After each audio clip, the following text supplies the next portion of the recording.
Chapter 81, Showdown Review Campaign. Bloodstone. Jorah gazed north from the window of his lodgings. Beneath the heavy clouds, the sea churned dark and chaotic. A storm was coming. Varys, Little Bird had told him the fleet of the Seven Kingdoms would arrive at Bloodstone today. Not yet. His brow furrowed tightly, his rough fingers unconsciously scraping the cold stone sill. For months he had lived like a trapped beast. Every attempt to approach the stone house where Linus was held ended the same way, the silent dragon soul guards turning him back. They were no mere pirates. Well armed and deadly, they were masters of the blade. Jorah might best won in a duel, but under the cold stares of several, he never stood a chance. The torment of being so close yet out of reach drove him nearly mad. He prayed for the Seven Kingdoms fleet to come soon, to free them both. But the instant he pushed open his door, it was like striking a wall of iron. 7 dragon soul guards stood in the narrow, dim corridor, barring his way without a word. Jorah's heart dropped into a frozen pit. Almost by instinct, he drew his sword. A thin gleam of steel flashed in the gloom. The moment the blade lifted, a wet thud split the silence. Agonizing pain burst from his left calf, sharp as fire lancing into his bone. Before he could react, his vision spun. A scream tore from his throat, raw and uncontrollable. Aah! He tried to twist, to strike back, but the guards closed in like wraiths. One seized his wrist with unerring precision. Agony forced the sword from his grasp. Clang! It struck the stone floor. More hands pressed him down, pinning his shoulders and back to the cold, rough ground. His cheek ground into the stone. He could smell dust, and the thick reek of his own blood pouring from the wound. Through the pain and humiliation, he managed to turn his head, his bloodshot eyes lifting. Quen stood before him. The black-haired, black-eyed Easterner wore a cold, mocking smile. At his side stood Yik, clad in Valyrian armor. Quen's grin widened. Forgive the rough welcome, Esser Jorah. Jorah's mind went blank, horror washing through him, stronger even than the pain in his leg. Weren't they supposed to be on Broken Spear Isle? Questions stabbed through his mind like shards of ice. But when he saw the sneer twisting Quen's lips, the cruel amusement in his eyes, everything became clear. Don't glare at me like that. You were the one who betrayed us first. As though reading his thoughts, Quen raised the bloodied spear still dripping at its tip. Jorah clenched his jaw against the pain, voice ragged with defiance. When did you find out? Quen's smile turned sly. From the very start. When you began feeding information to King's Landing, we already knew. My apologies for letting you suffer, I suppose my act wasn't very convincing. Jorah's face flushed a dark, ugly red. His secret had been exposed all along. Shame and despair crashed over him. He had been nothing but a fool. He roared. Don't think you've won. The Seven Kingdoms fleet will soon land on Bloodstone. Even if you've uncovered the plan, you can't stop their army. Quen arched a brow. Oh, is that so? Seems you still don't grasp the situation. But you will. Lock him up. The dragon soul guards obeyed. Cold, iron-hard hands dragged Jorah up, his vision going black from the pain. The thought of the plan ruined, of Bloodstone becoming a slaughterhouse, of Linus caught in the flames, rage flared one last time. Release Linus. If anything happens to her here, I swear I'll tear you apart. His cries echoed down the stone corridor as the guards dragged his mangled leg mercilessly along the floor, until the darkness swallowed his voice. When the last sound faded, Yik's brows knit. But isn't Lady Linus in the torturer's deep? How could anything happen to her here? Quen smiled faintly. Who says it couldn't? And that ruby you borrowed, return it. I'll need it soon. Yik handed him the gem, puzzled. Need it for what? Quen did not answer. He stepped to the tower's narrow window, staring past the curtain of rain toward the raging sea beyond. The gale hurled raindrops the size of beans against the stone walls, pounding out a dull, heavy rhythm. He nodded. It should be time. Roro and Hal will be in position by now.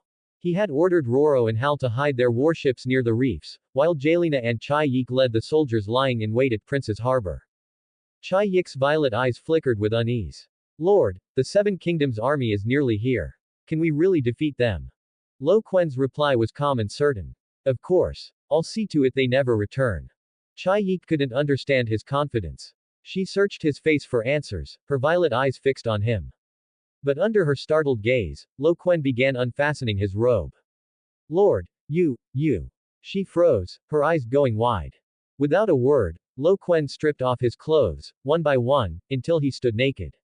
He shoved the discarded garments into her stiff hands. Then, as she stared in disbelief, he stepped barefoot onto the cold stone sill and leaned forward. Lord! Chai Yik's cry was instantly ripped apart by the violent gale. Boom! A deep, thunderous roar split through the storm raging above Bloodstone Island. A pure, blinding golden light burst outside the tower, so fierce it instantly dispelled the gloom around the stone window and forced Chai Yik to squeeze her eyes shut. When she opened them again, her pupils shrank violently in shock. Outside, a colossal creature stretched its wings wide enough to blot out the sky. Golden scales gleamed with a sacred, AWE-inspiring radiance against the backdrop of leaden rain and swirling storm clouds, each one shining like molten gold. Its vast, fluid body circled through the air with effortless power, its very presence radiating a soul-shaking pressure. A dragon. Chai Yik's lips parted, but no sound came. Her mind had gone completely blank. The golden beast raised its regal head and loosed a roar across the sea of storm clouds, a roar filled with ancient majesty and the raw power of a god returned. Since leaving the ruins of Valyria and cut off from a source of magic, this was the first time he had invoked his ultimate skill, true dragon's descent. Quen, now a golden dragon, spread his immense wings and climbed into the heavy sky. With a bloodline purity of 22.3%, the golden dragon Quen measured a terrifying 67 meters, over 220 feet, placing him among the largest dragons of House Targaryen. Rising above the clouds, his burning golden eyes pierced the dense storm, scanning the ink-dark sea below for any trace of the Seven Kingdoms fleet. According to Mazo's intelligence, they had sailed from Dragonstone days ago. By now, they should be nearing Bloodstone Island. Circling higher, Quen beat his massive wings with a force that churned the air into violent currents, scattering the sheets of rain around him. Like a bolt of golden lightning ripping through the heavens, he plunged into the higher, thicker clouds, hiding his enormous body behind the roiling curtain of darkness. Only now and then did a glint of golden scales flicker through a gap, watching the world below. Crack! A jagged bolt of sickly purple-black lightning slashed open the thick clouds. An instant later, thunder exploded with a deafening roar, enough to tear the eardrums. Rain poured in torrents, each drop like hailstones hammering the sea, raising froth in endless bursts of white. The gale drove the waves into towering walls of water, as though the entire narrow sea were about to be overturned. Chapter 82, Hidden Schemes. The vanguard of the Seven Kingdoms fleet, Lord Redwyn's flagship. Paxter Redwyn's bald head stung under the icy rain, a few strands of sodden auburn hair plastered limply to his scalp. Wiping the water from his face, he shouted to the ever-smiling, laughing, Baelor beside him. Damn this weather, Baelor. We must take the fortress on Bloodstone Isle before this storm goes completely mad, give his grace a place where he can eat a hot meal. Baelor Hightower, heir to House Hightower, kept his trademark smile even in the raging storm. He nodded, his voice carrying clearly over the wind and waves. The hand reminded us again and again, His Grace's safety comes first. Our vanguard's duty is to clear the way, roll out the red carpet, and have the wine ready. May the so-called Valyria treasures on that island prove real, just one or two would be enough to amuse His Grace. His tone was light, as if speaking of a feast. Treasures. HMPH. A slightly aged but vigorous voice cut through. Morin Tyrell, former commander of the Aldtown garrison and uncle to Lord Mace, wore open skepticism on his face. How much faith can we put in Jorah Mormont's words? He claims there are Valyrian steel swords on the island. I say he exaggerated whatever's inside Bloodstone to save his own skin. For the first time, Baelor's smile faded. He sighed, his voice tinged with pity for his brother-in-law. My poor sister Linus, she is dearest to Ser Jorah's heart. But his intelligence on the island's defenses cannot be false. A mere 500 rabble are nothing to fear. Look, the Westerlands. From the gunwale, Garland Tyrell, Lord Mace's second son, shouted and pointed. The Westerlands fleet, flying the Golden Lion banners, had abandoned formation. Their oars churned wildly as the ships raced past, surging at full speed toward the faint outline of the island through the rain. Paxter's face darkened as grim as the storm clouds above. The Lannisters dared to openly defy command. And worse followed. On the other flank, longships of the Iron Islands, flying the Golden Kraken, shot forward like arrows loosed from a bow, charging through the storm at near suicidal speed. Those damned bastards. Paxter's roar was shredded by the gale, his whole body trembling with fury. Did they even know what they're doing? Morin Tyrell let out a cold, derisive snort. Seems someone took Ser Jorah's treasure talk too seriously. Can't wait to ransack the island, afraid they'll be too late and someone else will snatch it all first.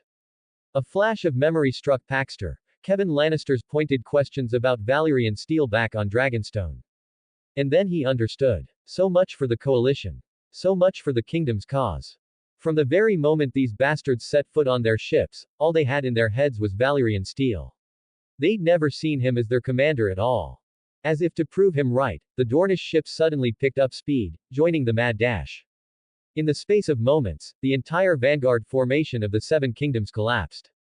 Every ship, large or small, no matter its banner, rode like crazed gamblers with bloodshot eyes, throwing themselves into a ridiculous race across the sea. Their goal was the same, to be the first ashore on Bloodstone. Worthless fools. Row, damn you. Full speed ahead. Paxter bellowed at his oarsmen, veins bulging at his temples. His warship from the Reach surged forward under his furious command. Bastards. A pack of ungrateful curs. Sailing in my ships, and they still dare play their tricks. He ground his teeth as he watched the ships scrambling ahead. Baelor Hightower looked at the chaos born of greed and let out a heavy sigh. Whether there's treasure on the island hardly matters anymore. What matters is that every man here is convinced someone else will steal his treasure. Morin Tyrell shrugged. Who can argue with that? Aft of the fleet, aboard the king's flagship. Robert sat in the captain's cabin, clad in gleaming plate. He snatched a golden goblet of deep red wine from his squire's hand and drained it in a single gulp. The thick liquid ran down his black beard and dripped onto his breastplate. Eddard Stark's brow tightened. Your Grace, with the landing so close, you ought not. Ought not what? Ought not drink. Robert bellowed with laughter, his breath heavy with wine as he slammed the empty goblet down on the table. Only drunk do I have the strength to swing my hammer. Only then can I smash those pirate bastards' skulls, like rotten pumpkins. A savage, clouded light gleamed in his eyes. At that moment, Renly entered, resplendent in enameled armor. He pulled Eddard aside, lowering his voice so the king could not hear. Lord Eddard, the vanguard's fallen into chaos. Redwyn and the others are charging toward Bloodstone like flies to blood, paying no heed to formation. Eddard's face hardened. He strode out onto the storm-lashed deck. The sight before him made his heart sink. Ahead, the fleet scattered like a flock of broken sheep, stretching away from the main force amidst wind and waves. Banners whipped wildly, no order remained. What are they thinking? Eddard snapped. Why doesn't Lord Paxter rein them in? A pack of fools, Renly sneered. They just want to land before the storm breaks. Eddard's gray eyes swept the tumultuous sea, then rose to the heavy clouds rolling at the horizon. A chill foreboding coiled around his heart like a serpent. I fear, it's not so simple, he said, his voice nearly drowned by wind and rain. Still, if they take the fortress first, it may not harm his grace's safety. The hand commanded is to guard the king above all. If they seize Bloodstone first, all the better. Jon's warning echoed in his mind. Lord Stark, did you leave your courage in Winterfell? Or are wolf pups born afraid of water? The lazy, mocking voice came from behind. Jaime Lannister stood cloaked and armored in white, golden hair whipping in the gale, his handsome face twisted in that loathsome smirk. Eddard turned, his expression hard as winter itself. Sir Jaime, I don't believe you have the right to speak to me so. If I left my courage in the north, where is yours? Did you leave it behind when you betrayed your sacred vows? Kingslayer. The grin froze on Jaime's face. His hand shot to the gilded hilt at his waist, fury blazing through the shame. Stark, if you've any guts, let your sword speak. Great Lord Eddard answered coldly. My ice punishes only the guilty. The blood on your blade would only stain its name. You, Jaime began, but his words were cut short. Crack. A bolt of lightning split the black sky, flooding the sea in blinding white. The flash carved every detail clear, the heaving storm clouds, the raging waves, the fleet in chaos, and the faces twisted with shock and fury. Then came thunder, rolling and deafening, shaking the very air. Rain lashed down in sheets, the gale drenching deck and men alike, quenching the fire of drawn swords.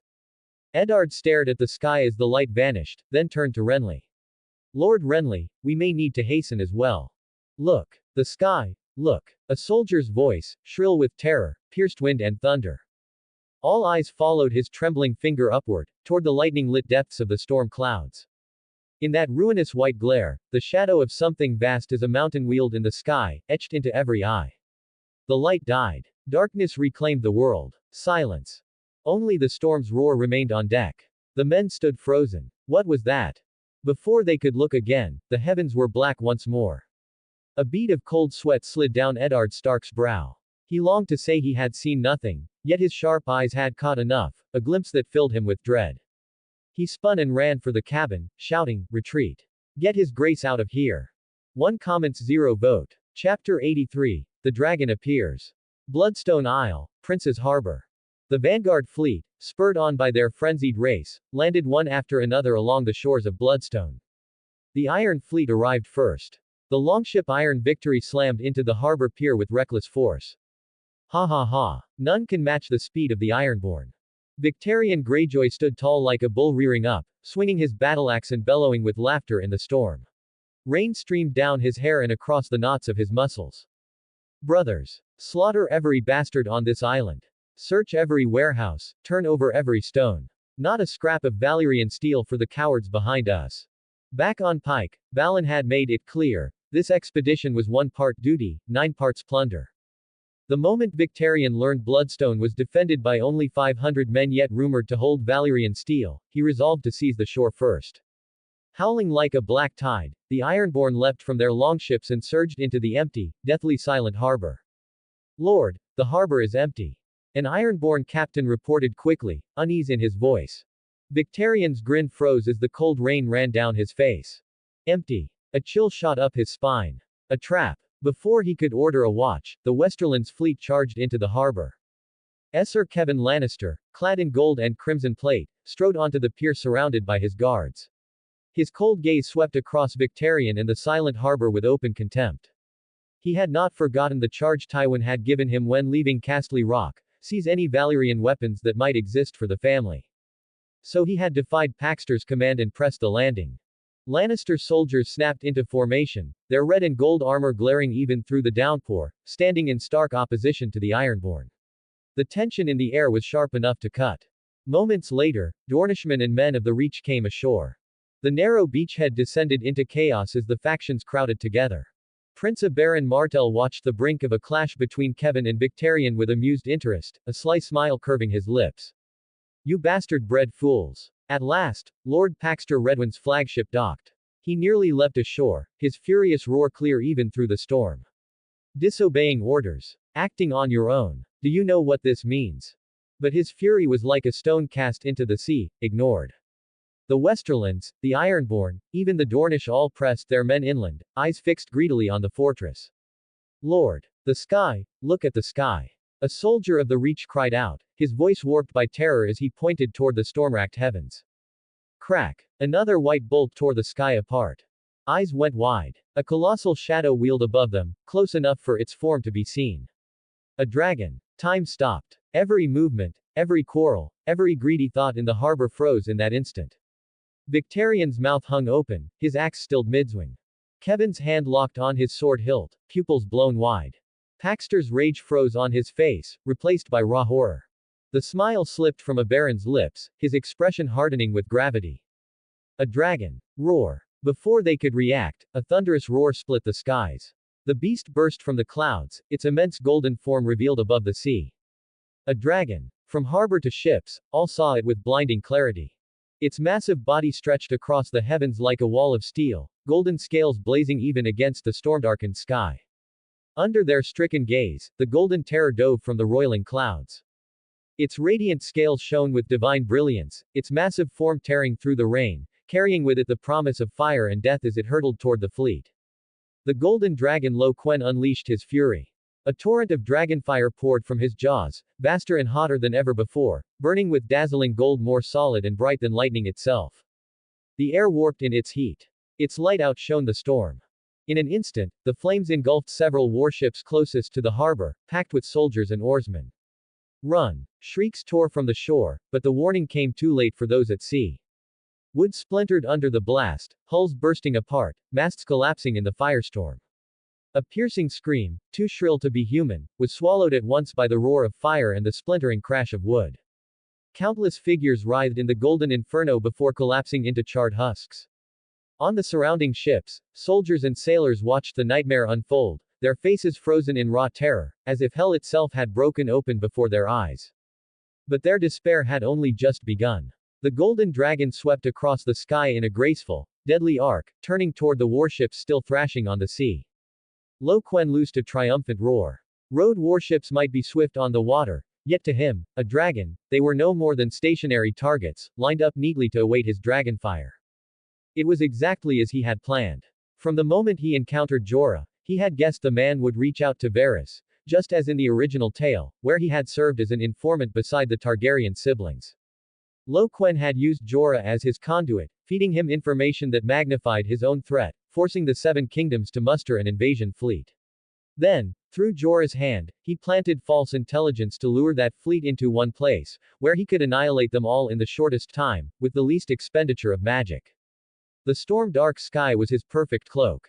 The Seven Kingdoms ships saw only fleeting flashes of his shadow when lightning struck, immediately followed by torrents of golden dragonfire. Quen circled overhead, unleashing flames. His magic ebbed with every breath, but the cost was worth it. Each blast of fire erased a warship from existence. Oarsmen shrieked as they hurled themselves into the freezing, storm-tossed sea. Armored soldiers followed, forced to leap for survival, their heavy plate dragging them under like stones. They clawed at drifting wreckage, struggling to stay afloat, their faces twisted in despair as they watched the dragonfire engulf their ships, reducing them to blazing pyres.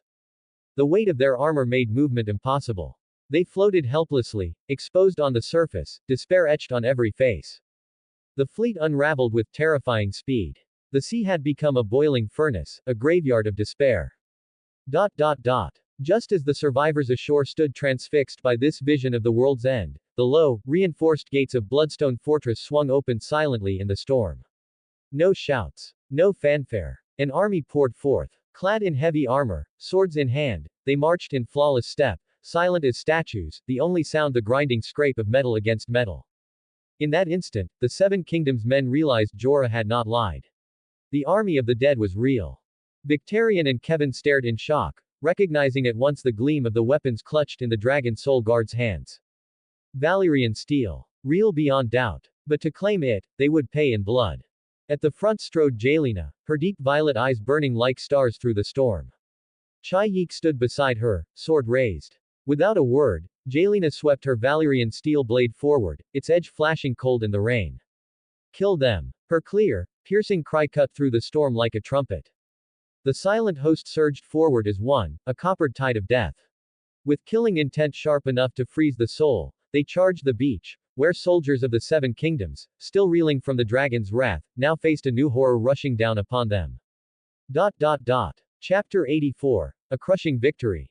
On the harbor pier, two forces clashed in a desperate struggle for survival. On one side stood the elite soldiers of the Seven Kingdoms, clad in fine armor, disciplined and proud, the very strength of Westeros.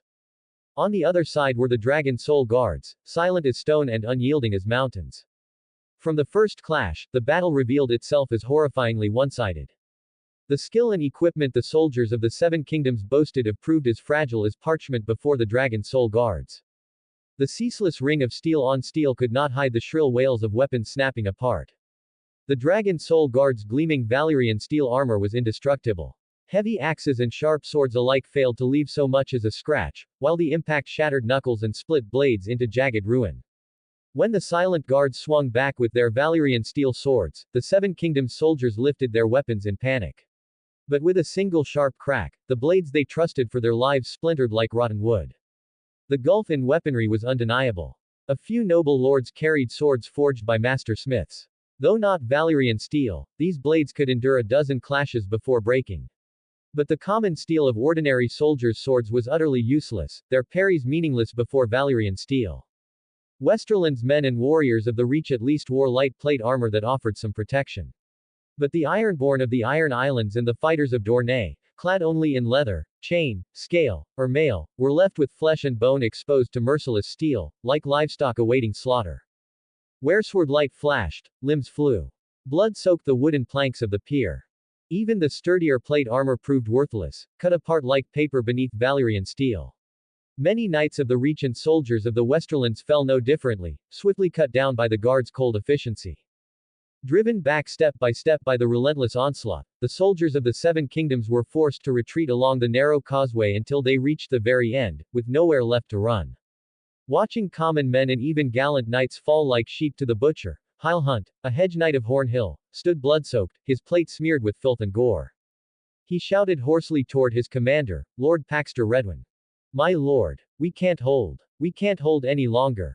Lord Paxter's face twisted in dread, the gaunt muscles of his cheeks trembling as his eyes fixed on the dragon soul guards, death incarnate, advancing step by step. The guards were not only strong but swift as wraiths, their blades always finding the gaps in the knight's heavy plate, striking at the joints with lethal precision. One by one, the knights and retainers of the Reach fell, blood spraying from the seams of their armor, staining the pure crimson. The nobles at the rear looked on in cold despair, as though they were staring into the very face of doom. On the far side of the causeway, Quen Lannister, drenched in blood, fought at the head of the remnants of the Westerlands army. With nothing but will and desperation, they tried to stem the tide of dragon soul steel.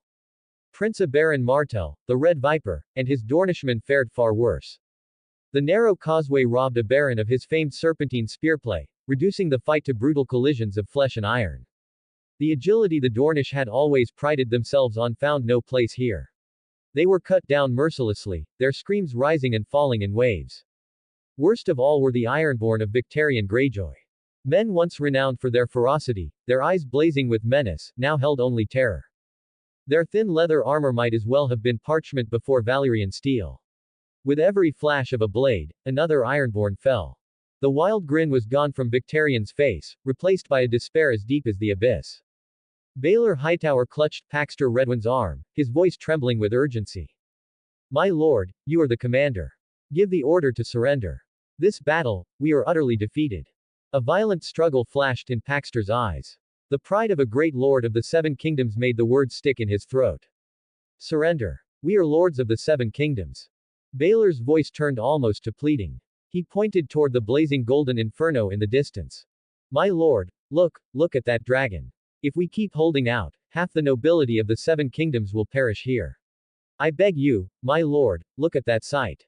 With great effort, Paxter turned his head and looked out over the sea. There, beneath the lowering dusk, the golden dragon roared to the heavens. Its colossal body wheeled in the storm, each dive unleashing a pillar of blazing fire that rained destruction on the sea below. Hundreds of warships, the greatest fleet the Seven Kingdoms had ever assembled, were being reduced, one by one, to blazing torches on the water. Flames licked madly at masts and sails, casting the sea in a molten golden glow. Countless soldiers, sailors, and camp followers writhed and screamed in the inferno, throwing themselves into the boiling waters only to be swallowed by the waves or cooked alive. The naval strength of the Seven Kingdoms, centuries of pride and glory, was collapsing in the golden blaze, turning to ash and cinders. After this battle, the mighty fleets of Westeros would exist only in history. It's over. Everything is over. Baelor Hightower was right. If they did not surrender, most of the nobility of the realm would die here today. Paxter Redwyn tore his gaze away in despair, suffocated by the weight of agony and humiliation. He closed his eyes tightly, his throat working furiously. At last, a decision so heavy it seemed to drain the life from him forced its way out between his clenched teeth. We surrender. With the commander's order given, the remaining soldiers and knights of the Reach, their faces etched with humiliation and the fragile relief of survival, cast aside their broken weapons. One by one, they dropped to their knees on the blood-soaked pier, their cries for mercy mingled with sobs. The Coldade Dragon Soul Guards advanced, kicking aside discarded steel and binding their captives with coarse hemp ropes. Across the pier, Essos Quen Lannister, bloodied from the fighting, saw Paxter yield. When the Dragon Soul Guards halted their attack, he knew the battle was lost. With a heavy hand, he gave the same order. The Ironborn and Dornish, already broken by fear and loss, threw down their weapons as well. Relief and exhaustion washed over them, but their faces were carved with numb terror and bitter defeat.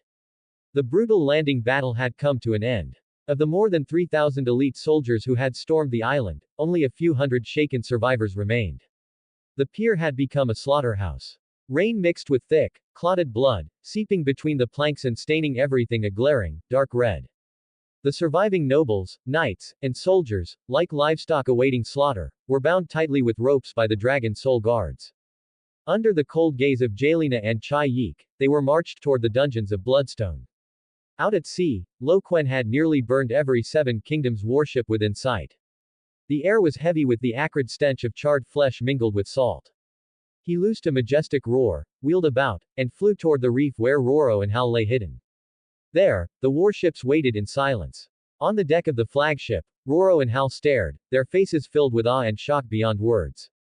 They had never dreamed they would live to witness the return of a dragon thought gone for more than a century. And more incredible still, that this legendary beast had destroyed the Seven Kingdoms fleet on their behalf. They exchanged a glance, and both thought at once of their enigmatic master, Quen. My lord, Roro murmured, his eyes burning with fervor. Hal nodded vigorously, his voice trembling. To command a dragon, my lord must bear the blood of a true Dragonlord. They still believed the golden dragon to be Quen's mount. The thought that they served a true dragon rider filled them with pride and elation. They had chosen the right master to cling to. 1 comments 0 vote. Chapter 85, The Captive. The two quickly snapped out of their shock. Roro drew a deep breath, his gaze sharpening as he barked an order to the officer waiting behind him. Pass the word. All ships, hoist sail and row hard. Sweep the sea clean, drag out every last one of those Seven Kingdoms wretches still breathing. Not a single one slips through. The officer raised the signal flag at once. The command rippled outward like waves across the fleet. Nearly 100 warships, like sharks scenting blood, drove their oars into the water, cutting through the waves toward the golden stretch of sea still burning, littered with wreckage and survivors. After nearly 2 months of repairs, Salador's 75 warships were back in service. With Quen's original 48, their fleet now numbered 123. But a large portion remained stationed near Broken Spear Isle to watch and contain the Tyroshi, leaving fewer than 100 ships to take part in this battle. Though called a naval battle, Roro and Hal's task was brutally simple: mop up survivors. The Seven Kingdoms fleet had collapsed utterly beneath dragonfire. Those still alive clung to splintered planks or corpses in the freezing sea, struggling like dumplings tossed into a boiling pot. Roro and Hal's ships scooped them up with ease, hauling them aboard as though casting nets for fish. The sailors and camp followers had long since lost the will to fight, terror and cold leaving them limp and compliant as soldiers bound them like husks of men. Knights and soldiers of the Seven Kingdoms, however, remained defiant, thrashing in the water or resisting once dragged ashore. Most wore heavy armor. Struggling in the icy waves had already drained them dry, leaving them too weak to resist once hauled onto the decks. Soldiers pounced like wolves, ripping the sodden armor from their bodies and binding them with hemp rope in a humiliating, prawn shape. For many lords and knights, it was a degradation they had never known. Their faces turned livid, eyes blazing with fury as they glared at the men they called Stepstone's pirates, spewing curses with what little strength they had left. Roro and Hal had no patience for the pride of beaten men. When nobles or knights spat filth and postured, soldiers slapped them hard across the face without hesitation. Bloodied and dazed, they were forced into silence. At the same time, Roro and Hal ordered a careful accounting of the captives, names, houses, lands, titles, every detail recorded. Some lords and knights refused to answer, still wearing their arrogance. Roro only sneered and had them beaten until soldiers who recognized them confirmed their identities, stripping away their pride piece by piece. The number of survivors far exceeded expectation. Roro and Hal's fleet made trip after trip across the waters, hauling in captives. Only when night had fallen and the last bodies disappeared beneath the sea did they return to Bloodstone with their final load of prisoners. Bloodstone, the tower. Quen took the thick roll of names from Roro, his gaze flashing over it like lightning. His brow furrowed. The king of the Seven Kingdoms, missing. Shame flickered across Roro's face. My lord, Hal and I searched for hours. Every hiding place we could find. There's no sign of the king. And according to Mazomar, this campaign was led not only by the king himself, but also by Eddard Stark, Warden of the North, and Renly Baratheon, Lord of Storm's End. But of those three, we found none. Quen was silent a moment before asking, and the Kingsguard? White cloaks, white armor, they should be easy to spot. If the king's sworn shields had been captured, they could have offered a clue. Roro shook his head. None, my lord. Not a single white cloak. Quen's eyes narrowed. This sea is perilous, but not enough to drown every soul aboard the king's flagship. Some must have survived. Yet we haven't caught a single key figure. Their reaction was fast. They slipped away before the hammer fell. He recalled the order of his assault. He had struck first at the ship's landing near the pier. That had given the vessels further out a chance to flee. Seeing his master's unease, Roro quickly added, Lord, there's no need for worry. Hal counted the wrecks of the Seven Kingdoms warships consumed in the fire. 395 in all. Even if a few escaped, they'll never have the strength to return. Quen gave a slow nod. Roro was right. The Seven Kingdoms' naval strength rested on three pillars: the Royal Fleet, the Redwyne Fleet of the Arbor, and the Iron Fleet of the Iron Islands. This time Robert had thrown in nearly everything, every warship of the Royal Fleet and the best of the Redwyne Fleet, some 400 ships in total. Now the Royal Fleet was gone, the Redwyne warships nearly wiped out. Only their vast merchant fleet remained, their might reduced to almost nothing. But merchantmen were no warships. Built broad and heavy, designed to carry cargo across oceans, they relied on sail, not oar. In narrow seas and close combat, they were hopelessly outmatched by warships built for speed and maneuver. Moreover, merchant ships lacked heavy weapons such as ballistae and catapults. If struck by a professional oared warship, their hulls, or even their keels, could be smashed by rams and bolts, dooming nearly everyone aboard. And after seeing with their own eyes the terror of a dragon, could the rulers of the Seven Kingdoms truly find the courage, or the means, to mount another expedition of such scale across the sea? The answer was obvious. Quen's gaze fell back to the list. It was crammed with the names, houses, and titles of more than 300 captured nobles and knights of the Seven Kingdoms. The soldiers, camp followers, and sailors had also been tallied. Roughly 20,000 soldiers were taken, along with nearly 50,000 laborers and sailors. Roro spoke up beside him. My lord, 400 ships, at the very least 300 men to each, would mean over 120,000 in total. Only about 70,000 survived. Of those, no more than a third were true fighting men. The rest were laborers for grain and equipment, craftsmen for building works, as well as oarsmen and sailors. Quen was not surprised by the proportion. In wars fought with cold steel, men of supply often outnumbered men of battle many times over. Among these captives from across the Seven Kingdoms were skilled artisans, stonemasons, blacksmiths, carpenters, shipwrights, as well as countless cooks, porters, and other laborers. All of them were valuable resources. Quen gave his orders to Roro. Good. Sort the laborers and sailors by craft and trade, and prepare me a clearer list of their numbers. Then he tapped the roster of noble names, the corner of his mouth curling into a cold smile. As for these honored lords, invite them to the hall of the tower. I intend to give them a proper welcome. Roro bowed his head in understanding. Yes, my lord. 1 comments 0 vote. Chapter 86, The Lords of the Seven Kingdoms bonus. The vast, shadowed hall of the tower was crowded with hundreds of nobles and knights of the Seven Kingdoms, their arms bound tight behind them with coarse hemp rope. They were forced to kneel on the cold, unyielding stone floor, soaked to the skin, disheveled and disgraced. Fear, rage, and humiliation mingled across their dirt-streaked faces. The chamber was silent but for ragged breathing and the faint rasp of rope against armor. The nobles' eyes flickered restlessly, trading fearful, uncertain glances. Not long ago, a hot-tempered knight had unleashed a stream of curses when forced to kneel, only for Roro's men to hack off one of his fingers without hesitation. The scream, shrill and harrowing, and the blood that spattered the stones struck like an iron hammer, smashing the last fragments of pride and illusion from the captives. Now, no one dared make a sound.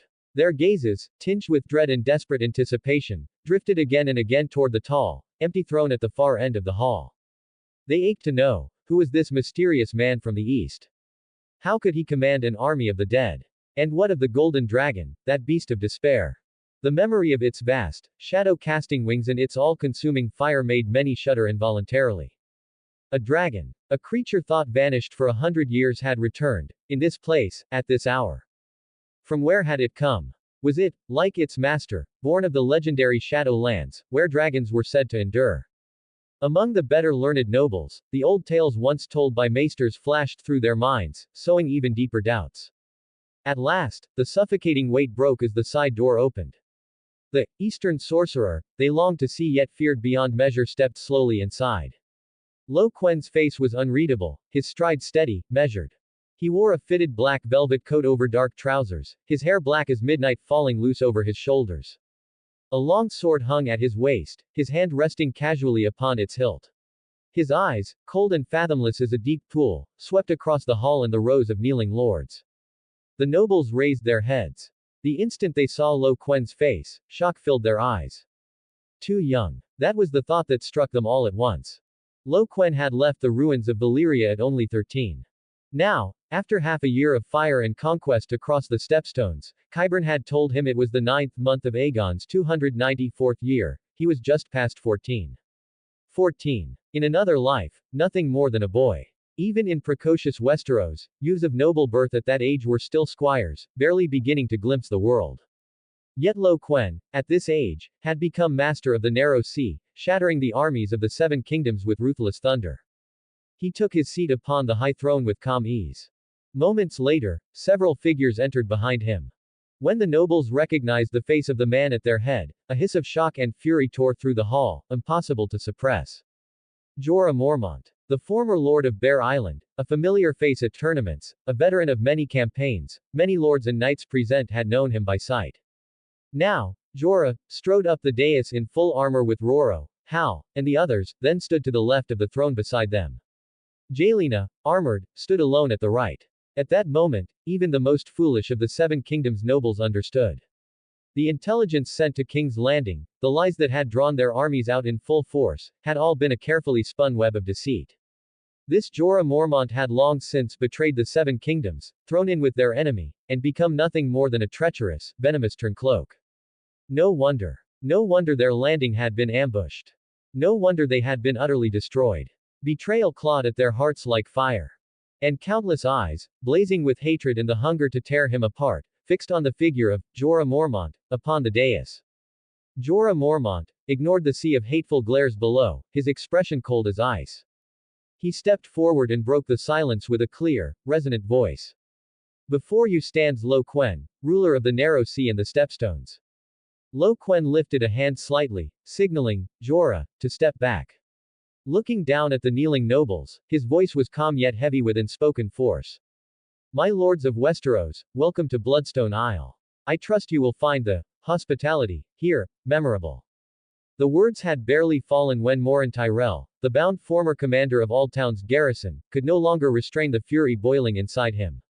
He lurched upward, eyes bloodshot, and bellowed at Jorah upon the dais. Jorah Mormont, you vile, faithless traitor. You betrayed the Seven Kingdoms, betrayed his grace, betrayed your knightly vows and the duty of a lord. You sold yourself as a dog to this Easterner, fed us false reports, lured the allied host of the Seven Kingdoms into a death trap. Because of you, noble bloodlines now kneel in chains, and countless brave warriors lie dead at sea. 1,000 deaths would not be enough for your crime. His anguished roar lit the spark. In an instant, the noble's long-suppressed rage erupted like oil on fire. The hall shook with curses and cries as bound lords and knights writhed against their ropes, spitting condemnation and venom at Jorah Mormont. The uproar thundered as if it would tear the roof apart. Quen's brow tightened. His cold eyes flicked toward Roro. Roro understood at once. A flash of steel glinted in his gaze as he made a sharp throat-cutting gesture to the soldiers below. Steel hissed. Morin Tyrell's roar ended in a heartbeat. His head, still fixed with a look of stunned disbelief, spun into the air. Blood sprayed in a fountain from the stump of his neck, splattering nearby nobles in a crimson rain. Those who had been about to scream their own curses fell silent at once, as if choked mid-breath. Their teeth clattered, their bodies shaking uncontrollably. Quen regarded the suddenly cowed nobles, their faces drained white, and a cold smile tugged at his lips. His gaze found a wretched figure in the corner of the hall. Paxter Redwyn. Captured soldiers had named this Arbor Lord as the supreme commander of the Seven Kingdoms host. Lord Redwyn. Quen's voice was not loud, but in the deathly silence it carried to every ear. As the commander of this expedition, I have questions. You brought tens of thousands of men in grand array to my Bloodstone Isle. Surely, it was not as guests. All eyes turned on Paxter Redwyn. His skull buzzed. Humiliation and fear twisted his thoughts to chaos. He could not grasp why Quen asked what he already knew. But under the burning weight of hundreds of noble gazes, he forced himself to answer, his voice dry and hoarse. I came under the command of His Grace, King Robert Baratheon, to pacify the turmoil in the waters of the Stepstones. Turmoil. A mocking smile curved Quen's lips. Say it plain, you came to pacify me, did you not, Lord Redwyn? Yet as far as I know, the Stepstones have never belonged to the Seven Kingdoms. You raised arms unbidden, invaded my lands without cause. As the master of this soil, I have 10,000 reasons to execute you all where you kneel. His words cut like a winter gale, chilling them to the bone. Faces turned ashen, pale as parchment. All the dreams of glory, of plunder and honor they had clung to before the campaign had already turned to ash. The truth was laid bare. Their enemy commanded a dragon and an army of deathless soldiers. And they had been crushed, completely, irreversibly. 1 comments 0 vote. Chapter 87. Jorah the Betrayer, bonus. Lord Paxter drew a heavy breath, as if summoning the last of his courage. The small council received intelligence from Essos Jorah. The report claimed that a new power rising in the Stepstones intended to one day invade Westeros itself. Thus, His Majesty the King and the Council resolved to strike first, sending the fleet against the Stepstones. Quen turned his gaze to Jorah, a trace of amusement tugging at his lips. Oh, Essos Jorah, is Lord Redwyne's account true?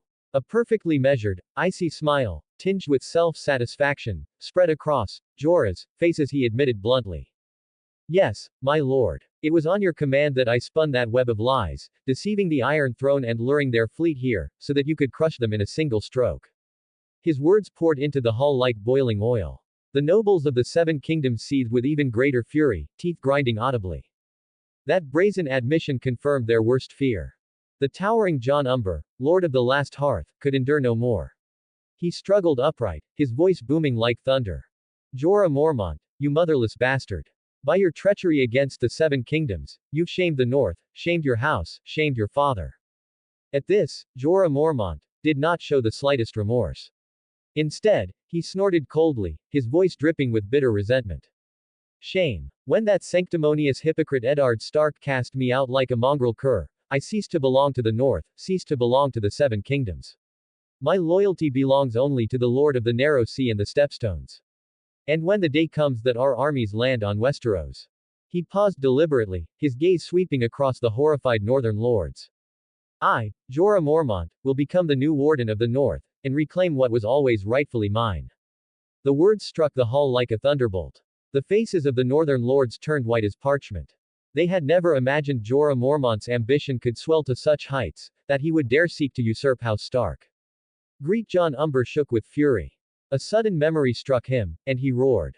Jorah, you faithless cur. Do you even know? Your aunt, Lady Mage Mormont, she led men to rescue you from Bloodstone Isle. And she was burned alive at sea by your new master's dragon. Jorah's face showed no grief, no shock, only chilling indifference. A cruel curve tugged at his mouth. And what of it? The lordship of Bear Island was always mine by right. My dear Aunt Mage only seized what belonged to me while I was in exile. She got what she deserved. His words pierced the northern lords, hearts like shards of ice. The hall fell into dead silence. None could speak, stunned by Jorah's merciless cruelty. Great Jon stared wide-eyed, struggling to reconcile the man before him with the Northman he once knew. That image was shattered beyond repair. The other northern lords felt a storm raging in their hearts. What had Jorah Mormont endured? What had twisted him into this ruthless, ambition-consumed devil? If the North's lords were torn by grief and disbelief, the Southern lords felt only burning hatred. They had scarcely known Jorah. Yet learning that he had not only betrayed the allied host but also dreamed of overturning Westeros and replacing its great lords, their loathing burned like poison in their veins. Quen Lannister, forcing his voice past the agony of his wounds, demanded low but firm. Invade Westeros. Essos Jorah, are you utterly mad? To help a foreigner conquer the land that gave you birth, where is your knightly honor? Where is the gaze of the gods you swore before? Quen cut in, his voice edged with mockery. A foreigner cannot rule Westeros. Then what of House Targaryen? Quen shot back instantly, pride ringing in his voice. House Targaryen is extinct. The Iron Throne belongs now to the Baratheons. Quen gave a sharp, scornful laugh. Baratheons. Merely the bastard blood of House Targaryen. Do you think I don't know your history? Your first men, your Andals, every one of them crossed from the eastern continent. And what did they bring? Slaughter. Bloody conquest against one another. You, descendants of invaders and butchers, what right have you to prattle of honor before me? Look at what you did to Westeros's first peoples. Look at the weirwoods you left forgotten. Every scrap of your so-called knightly honor rests on heaps of bones. Spare me your pretense of nobility. Quen was struck speechless by Quen's merciless rebuke. His face flushed crimson with fury and shame. For Quen spoke the truth.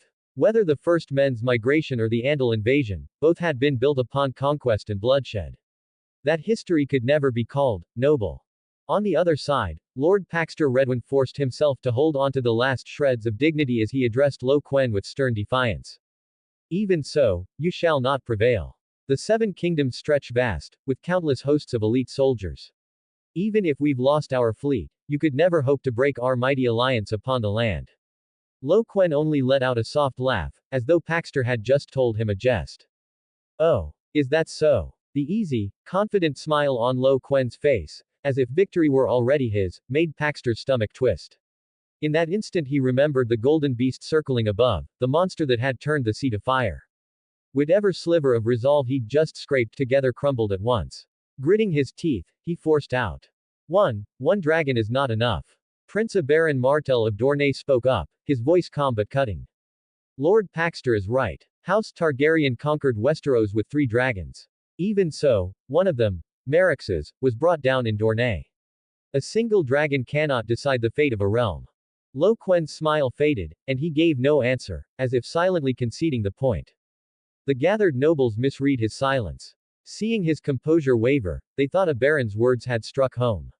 Eyes met across the hall, hope stirring that perhaps this eastern man might yet abandon any dream of invading Westeros.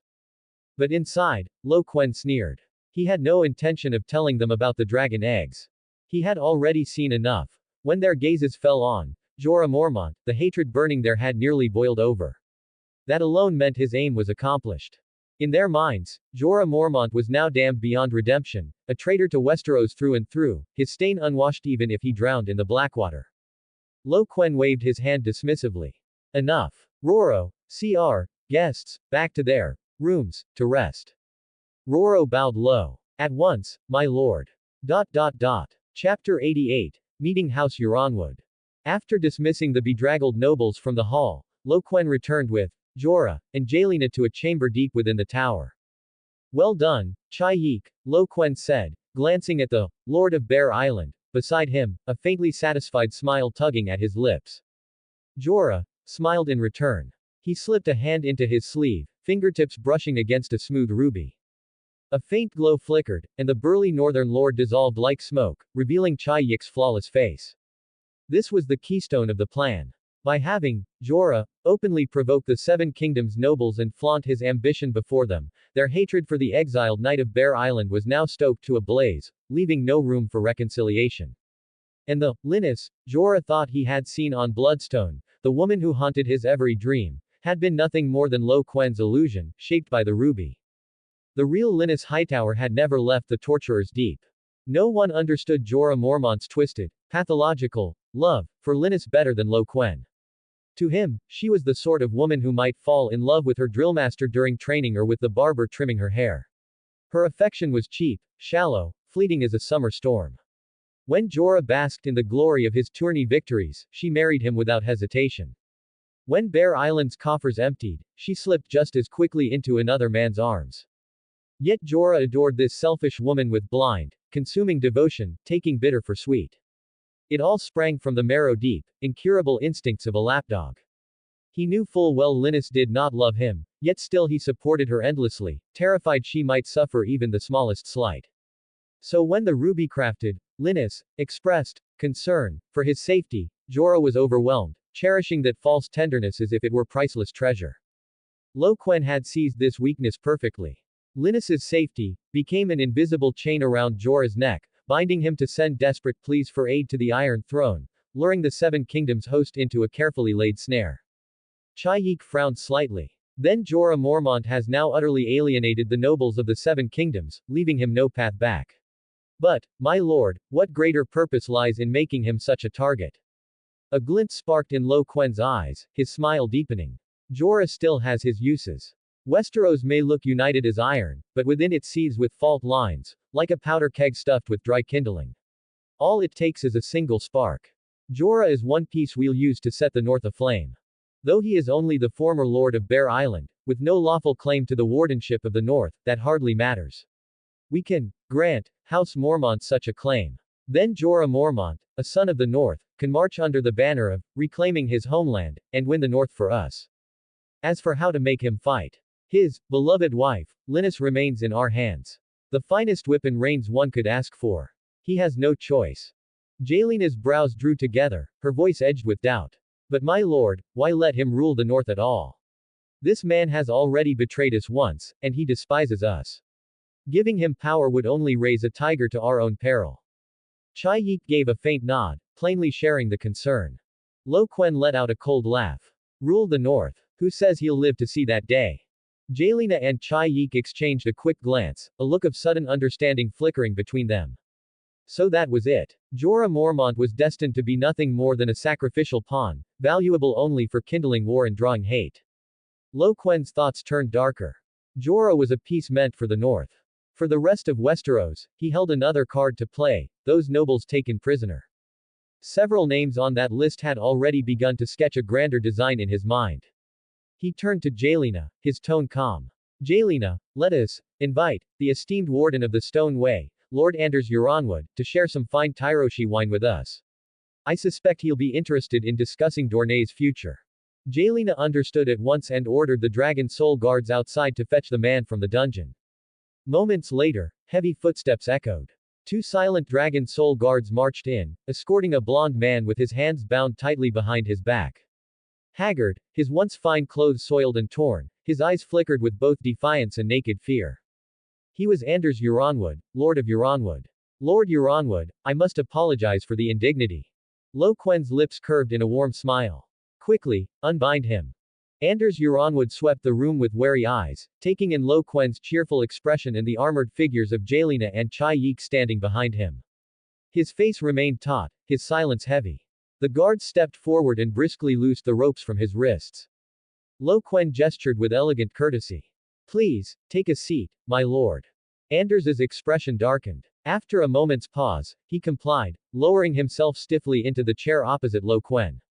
Quen lifted a fine glass bottle and poured him a measure of Tyroshi pear brandy. The air immediately filled with its rich, intoxicating fruit aroma.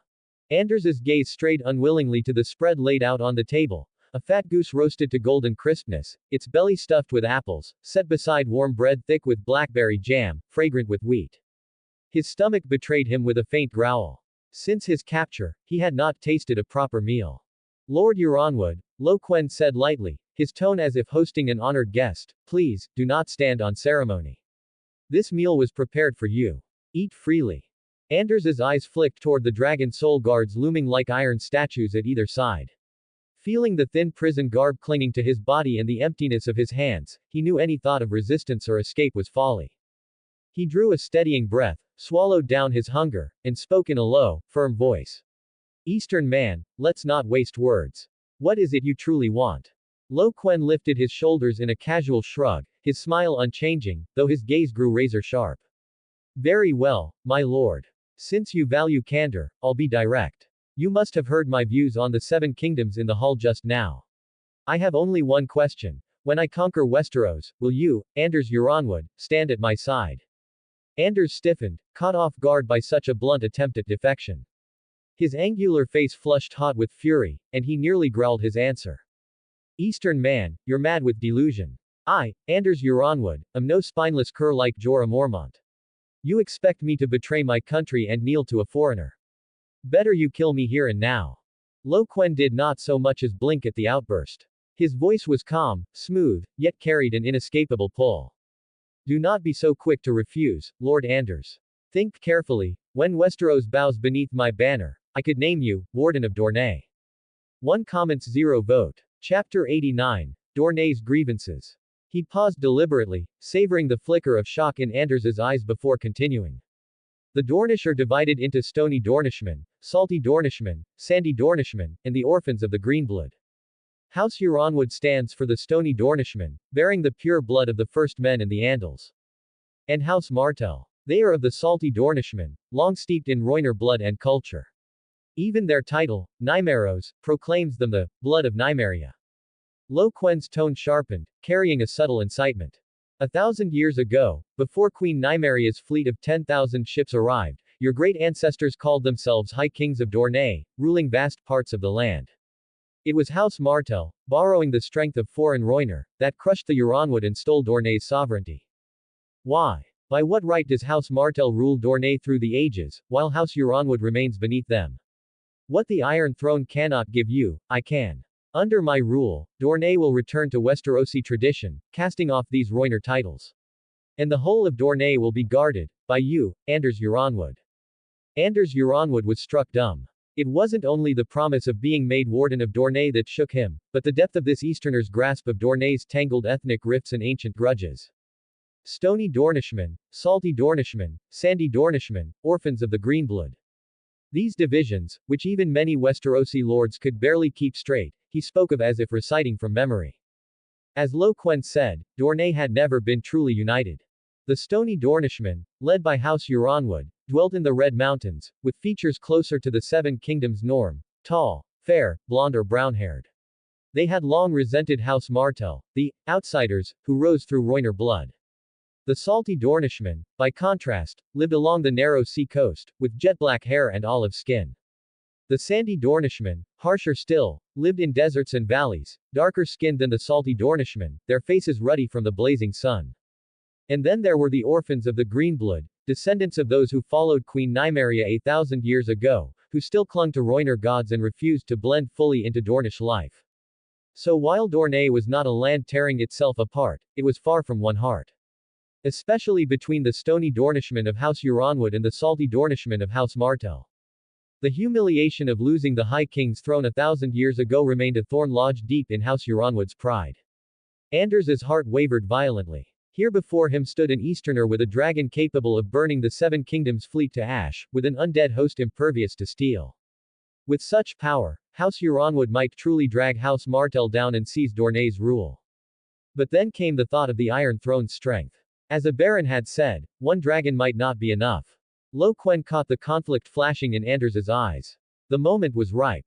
He stoked the fire with a secret meant to shatter Anders's certainties. Lord Anders, there is an old matter you should reconsider. Decades ago, Prince Aberon quarreled with your grandfather, Lord Edgar, over a paramour. In their duel, Aberon used, let us say, certain methods, and Lord Edgar died. To make amends, Prince Doran sent his eldest son, Quentyn Martell, to Euronwood Castle as your foster son. Anders frowned, cutting him off impatiently. Those old tales are known to every soul in Dorne. What are you trying to say? Quen's smile turned enigmatic. What I mean is, what if, and I stress if, the boy sent to your castle was never Prince Doran's trueborn son at all, but a carefully substituted impostor? What? Anders Euronwood shot half to his feet, his face etched with disbelief. Impossible. Absolutely impossible. Quentyn grew up in Euronwood. I watched him all his life. I know him better than Doran himself. Quen leaned forward, his gaze sharp as a spear. What if the exchange happened before he ever reached your walls? What if it was done at birth itself? The audacious, chilling thought struck Anders like a hammer blow. He froze, mind reeling back to Quentyn's appearance, so unlike that of his siblings, Arianne and Trystane. Arianne and Trystane bore the unmistakable traits of the salty Dornishman. Black hair, olive skin. Quentyn, however, had brown hair, a high forehead, a square jaw, and a broad nose. Quen floated this theory because he knew all too well from his past life the fierce debates over Quentyn Martell's true identity. Game of Thrones had its three turtles, Jorah Mormont, the turtle man forever crawling after Dany, Victarion Greyjoy, the green turtle, big and dim, and Doran Martell, the ninja turtle, master of patience and hidden schemes. Prince Doran, that famed ninja turtle, was known across the realm for his patience and inscrutable schemes. If one were to name the true masters of political maneuvering, Prince Doran's name would always be among them. Aberon's entry into the small council, Arianne's betrothal to Viserys, the later probing into young Aegon's true identity, the theories of the real and false Quentyn, possible contingency plans hidden in Norvos, even sending Sorella Sand to the Citadel. All of it was enough to send chills down Quen's spine. Had he not already known the story, even he might have been deceived by Doran's outward frailty, mistaking him for an easy mark. When Doran sent Quentyn across the narrow sea to seek Daenerys and fulfill the betrothal, his stance was deliberately ambiguous, and the escort pitifully thin. By contrast, House Euronwood provided its best men, even including its heir. Such an odd arrangement, combined with Quentyn's unusual appearance, pointed to a troubling possibility. The boy sent to Euronwood may have been no Martell at all, but a sand plucked from the water gardens, Doran's smokescreen to placate House Euronwood while hiding his true heir. The real Quentyn, meanwhile, could have been kept safely in reserve as a hidden card. House Huronwood raised Quentyn as a maester, knight, and heir, perhaps hoping to use him as a bridge to Daenerys and her dragons for their own advantage, or even to undermine Doran's designs. But they may never have realized they were the ones being played. Anders collapsed back into his chair, his face shifting through storm after storm, fine beads of sweat breaking across his brow. The theory was outrageous, yet once planted, doubt spread like wildfire. After a long silence, his voice came out dry and hoarse. Do you have proof? Quen spread his hands, looking open and sincere. Direct proof. A midwife's testimony. No. Only those present at Quentyn's birth would know the truth. But, my lord, all you need do is recall Quentyn's features, compare them with Princess Arianne and Prince Trystane. Think of Prince Doran's treatment of Quentyn. And most of all, think of Doran Martell himself. With his depth of scheming and cautious nature, do you truly believe he would hand his eldest son over to be raised by a house he counts as a blood enemy? Anders let out a long, heavy breath, as if purging the shock and turmoil trapped in his chest. Slowly, he nodded, his eyes sharpening into something hard and cold. If this is true, House Huronwood and House Martell will be bound in a blood feud that ends only with death. But before that, Quen cut in smoothly, understanding at once. Before that, tonight's conversation will remain only between us. Anders gave no reply, just a faint nod, tacitly agreeing. His only thought now was to return to Dorne at once, to rally every resource and uncover the truth of Quentyn's identity. This was about the honor, or disgrace, of 1,000 years of his house. But then the reality of his present situation crashed back over him. Lowering himself further, he forced his voice into something almost pleading, edged with deference. My lord, forgive my bluntness, but what do you intend to do with us captives? My daughter Enos's wedding is soon approaching. Quen arched an eyebrow, feigning puzzlement. A wedding can be held any time. For now, you and the others are my honored guests. Naturally, I cannot release you so easily. Anders swallowed his frustration and the spark of anger in his chest, bowing his tone even lower, almost humble. My lord, you may not know, my daughter's betrothed, Essos Ryan Valyrian of God's grace, is also in your dungeons. If you permit, I could write to Dorne. House Huronwood would gladly pay a rich ransom for the release of us both. 1 comments 0 vote. Chapter 90. Bronze Yone Bonus. Quen finally understood. Anders' eldest daughter, Yn Wise, had later married Ryan Valyrian, heir to God's grace. Quentyn had been deeply infatuated with Yn Wise and had never gotten over her marriage and children. But this Ryan Valyrian was no young man, likely older than Anders himself, since he already had a well-known adult bastard, Demon Sand. That bastard had climbed into Princess Arianne's bed at just 14. Anders had married his daughters off to old men purely to strengthen his house's standing in Dorne. He had even considered marrying his youngest daughter, Gwyneth, to Quentyn, as another way of binding his family to the Martells. The irony was that all these carefully arranged marriage partners might have been false identities. About the ransom, Quen waved his hand, his voice leaving no room for dispute. Soon, I will announce it to all the nobles of the 7 kingdoms. Rest assured, Lord Anders, you won't be kept waiting long. For now, enjoy your meal. Lord Anders sighed and bent over his plate. Watching him finally break and devour the stuffed goose and bread, Quen's lips curved into a knowing smile. Not long after Anders had been taken away, the chamber doors opened again. This time, the Dragon Soul Guards escorted in Yone Royce, Lord of Runestone in the Vale, known as Bronze Yone, and commander of the Vale's host. House Royce was second only to House Aran in the Vale, its influence beyond question. Yone Royce's hair was gray, his face carved by the years, yet his eagle-sharp gray eyes still burned with fury beneath heavy brows. Tall and broad-shouldered, the power in his frame was clear even with ropes binding him. His thick-knuckled hands, tied behind his back, spoke of a lifetime of martial training. Lord Royce, please sit. I've prepared delicacies for you. Quen greeted him with a host's smile. But Yone Royce glared back like a lion in rage, his gaze brimming with defiance and hate. When the Dragon Soul Guards moved to loosen his ropes, he surged up suddenly, muscles straining as he lunged at Quen. Unhand me, you blasphemous monsters. Eastern man, your schemes will never prevail. His defiance, however, was useless before the sheer strength of the Dragon Soul Guards, who quickly overpowered him. Quen sighed. This, Bronze Yone, truly lived up to his hot-tempered name. He gave a small signal. At once, 2 guards drove their fists into Royce's body without mercy. Dull thuds and muffled groans filled the chamber. After a full minute of blows, the powerful Vale Lord collapsed into his chair, gasping for air, blood at his lips, his body bruised. Only then did Quen speak, his tone calm and deliberate. Now, Lord Royce, perhaps we can talk reasonably. For example, the matter of the Vale's warden. Through pain and swelling, Yohn Royce forced out a mocking, resolute laugh. Bah! Eastern man, keep your deceit. I, Yohn Royce, am no dishonorable scum like Jorah Mormont. House Royce has served House Arryn for generations. Beneath the Ares banner, there will be no betrayal. His words rang with conviction.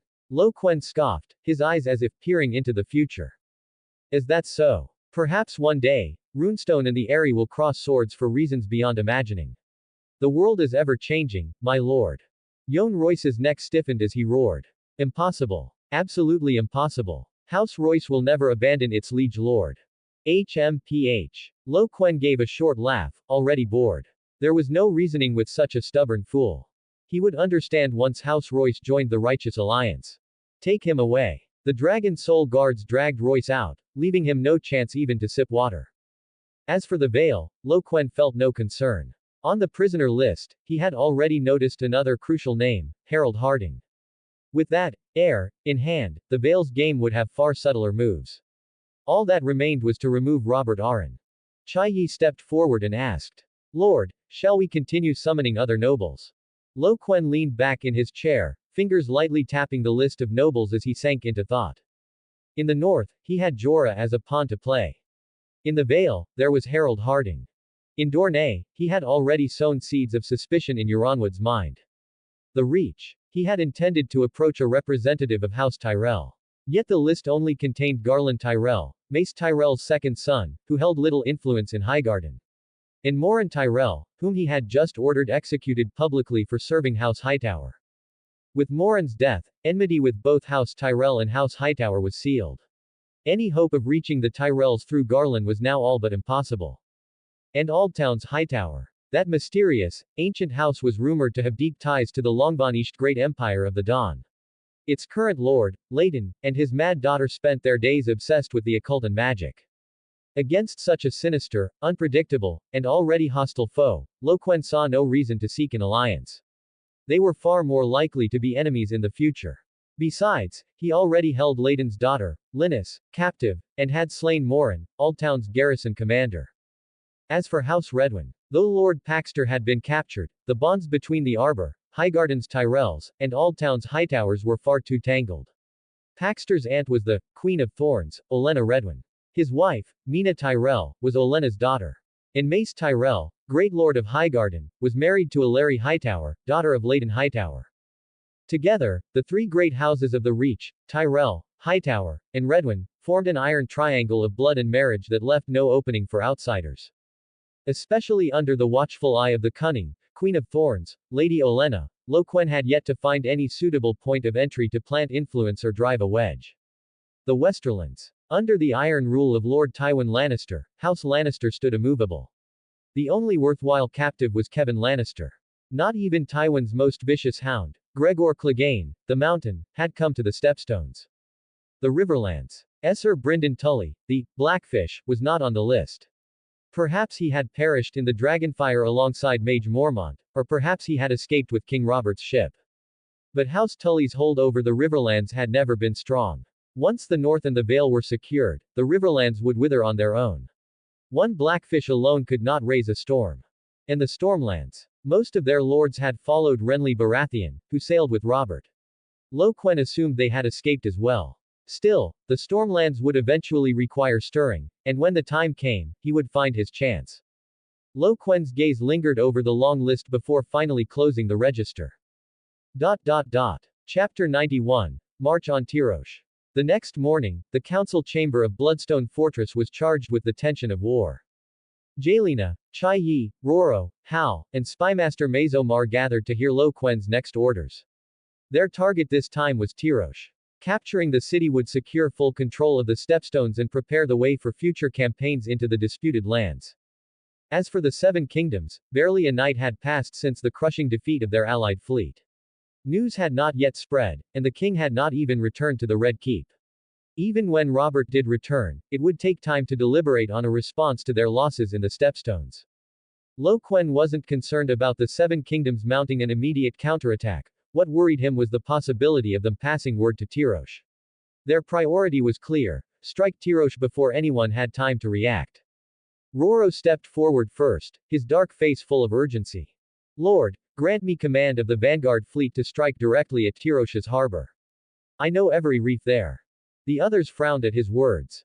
Tyrosh's port was indeed a deepwater harbor that needed no smaller boats for landing, but the towering city walls rose almost directly behind the docks. Soldiers disembarking there would be left completely exposed to the archers, crossbowmen, and catapults manning the walls, little more than targets. Hal hesitated, then spoke in a lowered voice. Lord, why not ride your dragon to burn the garrison on the walls first? That way, our landing will be as easy as walking across flat ground. The suggestion lit a fire in Roro's and Mazo's eyes. Ever since the Golden Dragon had scorched the seas and destroyed the fleet, a rumor had spread quietly through the ranks, that Lord Quen, bearing the blood of the Valyrian Dragonlords, was a true dragon of this age. The soldiers looked on him with a mix of awe, fervor, and restless excitement. Quen knew well where the rumor had begun, but he did nothing to quash it. He turned to Hal, his voice calm yet carrying a weight of command. Dragons are a final card to break mighty foes, not brooms to sweep aside rabble. If we rely on dragons for everything, how will soldiers harden their resolve? How will commanders sharpen their strategy? If this continues, the army will lose its spirit. In truth, this was only an excuse. Quen wasn't unwilling to transform into a dragon, he simply lacked the strength to do so. In destroying the Seven Kingdoms fleet, he had spent 10,000 points of magic. Activating his ultimate skill had taken 1,000, sustaining it for nearly an hour had consumed another 3,000, and unleashing dragonfire to burn nearly 400 ships had drained 6,000 more. Out of his 40,000, a quarter of his reserves were gone. For Tyrosh, he had no intention of calling on his ultimate skill. Though his words were not aimed directly at Roro or Hal, they struck deeply enough to make them both flush with embarrassment. Roro's face showed a fleeting trace of shame before battle fervor quickly overtook it. He thumped his chest hard. You are right, my lord. Then let me, Roro, be your vanguard. I swear on my life, I will take Tyrosh for you. As a native of Tyrosh, Roro knew the city's terrain and defenses better than any other. He was the ideal choice for the charge. Mazo Mar stepped forward then, a cunning glint in his eyes. My lord, what if we raise the captured banners of the Seven Kingdoms fleet on Roro's ships? Perhaps we could trick Tyrosh into opening its gates. Quen's eyes lit up. A daring plan took form in an instant. He laughed, slamming his hand on the table. Let's do it. Tyrosh, main island, harbor. A grim, oppressive air hung over the port. Ever since pirates from the east had seized Spearhandle village on Broken Spear Isle 2 months before, the city had been on high alert. The fleet patrolled the surrounding waters day and night, wary of attack. Resentment smoldered among the officers. The Tyroshi navy boasted more than 100 warships, strong enough to dominate the Stepstones, yet the Archon's strict orders forbade them from striking first. They could only huddle in defense. Lord, look toward Broken Spear Isle. A lookout cried out in terror, pointing to the southwest sea. The naval officer snatched up a Myrish lens and raised it to his eye. From the direction of Spearhandle village, thick smoke rolled into the sky, flames raging higher and higher. What made his blood run cold was the sight through the glass. Countless soldiers in the standard armor of the Seven Kingdoms, advancing in perfect formation, were cutting down the poorly armed pirates with long swords. Bright house banners snapped in the smoke-filled wind, a golden lion on crimson, a direwolf racing across white and gray, a golden rose upon green. It's the Seven Kingdoms host. The officer gasped, his hands trembling on the lens. Quick! Report to the Archon at once, the Seven Kingdoms army is at Spearhandle village, wiping out those eastern pirates. Palace of the Archon of Tyrosh. Greenbeard paced restlessly across the gleaming marble floor, his boots clicking sharply with each step. His brother, Archon Bluebeard, lay sprawled in comfort on a wide chaise piled with silk cushions, enjoying the massages of several concubines, utterly indifferent to Greenbeard's agitation. The urgent shout of a soldier shattered the hall's languid air. Archon. Dire news from Broken Spear Isle. The armies of the Seven Kingdoms have landed at Spearhandle village and are already purging the pirate remnants there. Our navy witnessed it firsthand. A grin split Bluebeard's plump face. He shoved aside the woman at his side and bellowed in delight. Excellent. Quickly, gather the fleet. We will join our allies of the Seven Kingdoms and strike the dogs while they're down. Greenbeard stormed down the steps, voice sharp and commanding. Hold, Archon. Our pact with the Seven Kingdoms was clear. After they captured Bloodstone, they would send word, and only then would we join forces against the eastern host. How could they suddenly appear at Broken Spear Isle? It makes no sense. Bluebeard waved him off impatiently. What nonsense is that? Clearly the warriors of the Seven Kingdoms are unmatched. They must have swept through Bloodstone with ease, found the pirates weak and pitiful, and pressed the attack straight to Broken Spear Isle. The moment is ripe, brother, we must seize it. Greenbeard let out a bitter, incredulous laugh. With ease. The Easterners command undead legions clad in Valyrian steel. How could? Before he could finish, another soldier burst into the hall, his voice urgent and strained. Archon. Lord Paxter Redwyn, Earl of the Arbor, commander of the Seven Kingdoms host and admiral of their fleet, is at the city gates. He requests audience with the Archon. They had long known Paxter held supreme command of the allied forces.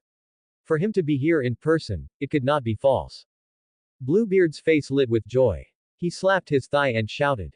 Bring him in. Quickly, bring him in. But Greenbeard's face turned deathly pale, a chill running down his spine. Paxter himself. So soon. The thought struck him like a blade. His voice rose into a furious roar.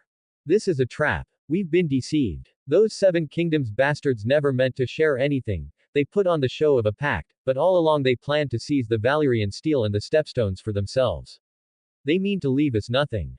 He turned to Bluebeard, his words low and seething with fury. Archon. Let Redwyn in. And if he cannot give us an explanation worth hearing, he will not leave Tyrosh alive. 1 comments 0 vote. Chapter 92. Deceiving the Gate. Outside the gates of Tyrosh. The gaunt figure of Lord Paxter Redwyn, his striking orange-yellow hair blazing in the sunlight, stood arrogantly before the Tyrosh soldiers. Behind him, over 1,000, Seven Kingdoms soldiers, clad in fine, varied armor stood in perfect formation. They radiated the grim air of battle-hardened veterans, exerting a suffocating pressure on the Tyrosh defenders along the walls. The Archon's summons came, and with a long groan of the winch, the heavy gates creaked slowly open. Paxter strode forward, his army poised to march into the city. A Tyrosh officer stepped forward with visible reluctance, blocking the way. Lord, by protocol, your men must remain outside the city. Paxter halted, sweeping the man with a look of utter contempt. A cold, derisive snort escaped his lips. What did you say? A mere 1,000 soldiers, or Tyrosh's gates too small to admit them? Is this how you treat the commander of your allies? His voice was not loud, but the weight of authority behind it made sweat bead on the officer's brow. Words failed him. The instant the gates swung fully open, a flash of cold light flared in Paxter's eyes. He drew his sword with a sudden motion and roared. Charge! Before the word had even left his lips, the blade darted forward like a striking serpent, piercing the Tyrosh officer's chest in a single thrust. The officer looked down in disbelief at the steel buried in his chest. When he raised his eyes again, horror seized him. Paxter's arrogant face rippled and twisted like melting wax, settling into the sharp, cold features of a young Eastern man. It was Quen. Mazo's plan had worked flawlessly. Quen had disguised his men with captured arms and armor of the Seven Kingdoms, while handpicking Lannister soldiers to don rags and play the part of pirates. On Broken Spear Isle, they had staged a convincing spectacle of Seven Kingdoms coalition forces wiping out pirates, which fooled the Tyrosh navy completely. Envoys were then sent to parley. When the Tyroshi saw the banners and armor of the Seven Kingdoms, they scarcely hesitated before granting them harbor. Quen himself landed with 1,000 soldiers and waited outside the gates for the Archon's order. And then came the moment he had been waiting for, his ruse to throw open Tyrosh's gates. At Quen's command, the disguised pirates surged into the city like caged tigers unleashed. At the same time, the fleet disguised under Seven Kingdoms banners suddenly turned on the Tyrosh warships at anchor, slamming into them with brutal force. A savage boarding battle erupted in an instant. Roro and Hal led their pirate ships straight into the fray, locking onto Tyrosh's vessels. Grappling hooks flew, planks clattered into place, and roaring pirates stormed across onto enemy decks. But the Tyrosh navy was no mere name. Seasoned by years of battling Lee and Mer for trade routes, their seamanship and naval combat skills were unmatched. The pirates felt the weight of their experience at once. Tyroshi sailors moved with speed and flawless coordination, using their mastery of ship combat to full advantage. Many pirates who had barely set foot on deck were cut down and hurled into the sea before they could steady themselves. Hal's flagship was even driven back against the rail, teetering on disaster. Hold fast, for the Lord. Roro bellowed hoarsely, his longsword cutting down a Tyrosh sailor as he rallied his men. But the Tyrosh defense was fierce, slowing the pirates' assault to a crawl. At that critical moment, Jelena arrived with a detachment of Dragon Soul Guards, cutting across the waves in swift boats. Silent as death, clad in Valyrian steel that gleamed with a ghostly sheen, they ignored the storm of arrows and blades raining upon them. They stepped onto the rocking decks with the steadiness of stone. Their strength was beyond that of ordinary men. Each swing of their swords split the air with a shriek. Common steel shattered or flew from its wielder's grasp when striking their armor, leaving not even a scratch. And when their Valyrian steel blades swept through the Tyroshi, they cut through weapons and flesh alike as though slicing soft butter.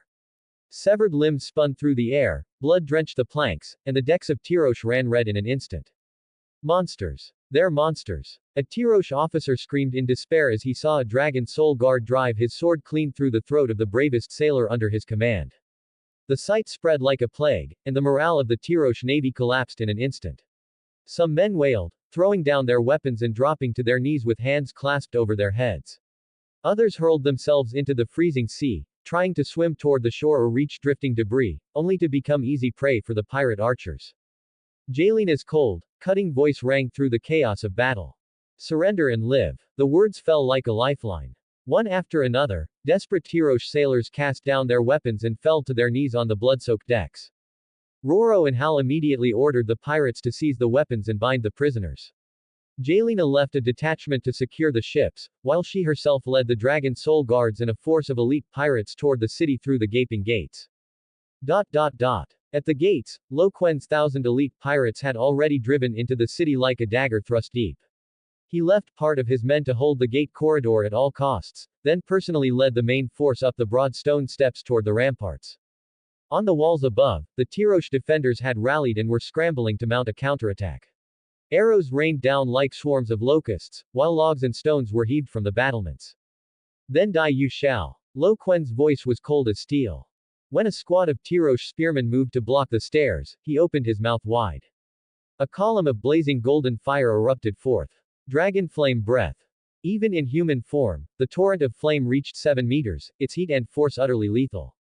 The fire swallowed 7 or 8 soldiers at once, turning them into writhing, screaming torches before they tumbled lifelessly from the walls. Witchcraft. The Eastern sorcerer. The defenders on the ramparts froze in terror. At the sight of Quen's face wreathed in fire, their will to resist was shattered. Panic spread like a contagion. Men dropped their weapons, screaming as they fled the battlements. Kill. Behind Quen, the pirate soldiers roared, their morale surging. Hardened by countless battles and fed well under Quen's command, they were broad of chest, thick of arm, and fierce beyond compare. Like tigers loosed from their cages, they charged after the fleeing Tyroshi, blades flashing, blood spraying. The narrow walls became a slaughterhouse. Corpses piled high, and blood seeped down through the cracks of ancient stone. By the time Quen had cleared a section of the ramparts and prepared to press further, he spotted Jelena arriving below with reinforcements. Jelena. Seal every gate in Tyrosh. Not a single bird is to fly free. Quen's order was sharp and absolute. At once. Jelena replied without hesitation, immediately dividing her men to storm the other gates. In the streets, terrified Tyroshi citizens screamed as they scattered, slamming doors and shutters, hiding in their homes. From cracks in the wood they dared only peek, watching as an army like death itself swept through their city. Quen did not slow. His path led straight for the city's heart, the Archon's palace. Chapter 93. The Fall of Tyrosh. Chaos consumed the palace. The gates have fallen. The Eastern sorcerer has broken through. A soldier stumbled inside, his voice shaking with panic. The Bluebeard Archon blanched at the news. His massive body convulsed, his eyes rolled back, and he collapsed onto a silk-draped couch without another sound. His mistresses wailed and shrieked, clustering around the quickly cooling bulk of his corpse. Greenbeard reeled as if struck by lightning. He seized the messenger by the collar. Where are the 7 kingdoms? Why have they betrayed us? The soldier shook his head in terror. My lord, it wasn't the 7 kingdoms. It was the Eastern sorcerer. He disguised himself as Lord Redwyn to trick the gates open. On the walls, he burned many of us alive with his flames. He's a devil. The truth struck Greenbeard at once. A chill of despair clutched his heart. It's over. All of it is over. He looked at his brother's lifeless body and knew the throne of the Archon of Tyrosh, and their rule with it, had ended. Quick! Ready the ships! He turned to flee, desperate to escape. But the moment he burst from the hall, the air was filled with the crash of rams, the clash of steel, and the dying screams of his guards at the palace gates. Cold sweat soaked his back. He darted for a side corridor, but heavy footsteps closed in from behind. Two dragon soul guards appeared like phantoms before him, their steel hands clamping down on his shoulders like iron grips. Quen entered the lavish palace at the head of dragon soul guards and pirates. The marble floors gleamed like mirrors. The walls were inlaid with mother-of-pearl and colored glass, depicting the legends of Tyrosh's three-headed god. The air reeked of perfume and death. On a jewel-studded dais, women wept around the Bluebeard Archon's corpse. Quen stepped forward. The Archon was grotesquely obese, his belly sagging like a sack of flesh to his legs. His face was pale, clearly lifeless. Quen grabbed one of the women. This man is the Archon of Tyrosh. Why is he dead? She stammered out what had happened, and Quen understood at once. The Bluebeard Archon had died of a heart attack at the news. His monstrous weight meant he was riddled with ailments. Even if he had survived today, he would not have lived much longer. Quen ordered his men, cut off his head and hang it on the city gate. Throw the body to the dogs. Yes, my lord. Ignoring the weeping women, he strode toward Greenbeard, who was held fast by the dragon soul guards. Who are you? Quen's voice was cold, his eyes flicking to the man's green beard. Greenbeard forced calm, though his voice trembled. My lord, I am but a jester, a lowly clown. A sneer tugged at Quen's lips. His gaze shifted to the women. Is he telling the truth? One mistress, braver than the rest, pointed through her tears. Lord, he is the Archon's elder brother, Greenbeard. The Archon ignored all matters of state. Tyrosh's power lay entirely in his hands. Good. Quen's eyes turned colder. Cut off this Greenbeard's head. Hang it beside his worthless brothers for all to see. Throw their bodies into the sea to feed the fish. No. Mercy, my lord. Mercy. Greenbeard's despairing screams rang through the hall as the dragon soul guards dragged him away. Quen let his gaze sweep over the gilded palace. To the trembling mistresses, his voice was sharp as ice. Remember this. From this day forth, Tyrosh has no Archon. The women stared at him in terror, at the silent, mountain-like undead warriors, and the pirate soldiers flooding in with murder in their eyes. They understood then. Tyrosh's sky had changed forever. On the third day after Tyrosh fell, Roro and Hal completed the initial tally. The spoils surpassed all expectation. They seized 120 warships of the Tyrosh fleet, intact. Nearly 2,000 Tyrosh sailors were taken captive. Quen ordered Jelena to scatter and reorganize them, absorbing them into his own forces. Like Mur and Lee, Tyrosh's strength relied heavily on mercenaries, with only a small standing army. Among the free cities, only Bravos and Volantis could field permanent armies of over 10,000. Neither Bluebeard nor Greenbeard could ever have imagined that Quen would strike Tyrosh so suddenly, before word had even returned of the Seven Kingdoms fleet attacking Bloodstone Isle. The mercenary companies they had hired at great expense had not even gathered in Tyrosh before the city had already changed hands. Mazo Mar, weary and dust-covered from his journey from Bloodstone Isle, bowed respectfully to Quen, who now sat upon the former Archon's throne. Congratulations, my lord. Since Aliquo Adares, Silvertongue, one of the Ninipeni kings, briefly seized this land 30 years ago, you are the first foreign conqueror to take Tyrosh. Quen idly toyed with the scepter on the table, its head set with a massive emerald, the very symbol of the Archon's authority. He smiled faintly. Silvertongue lasted only a few short years before his queen poisoned him. The Tyroshi are vain and arrogant, recognizing only Archons who win their office through bribes. To them, anyone who doesn't understand the art of bargaining is unfit to lead their city. His tone hardened. He tossed the scepter aside and fixed Mazo with a sharp gaze.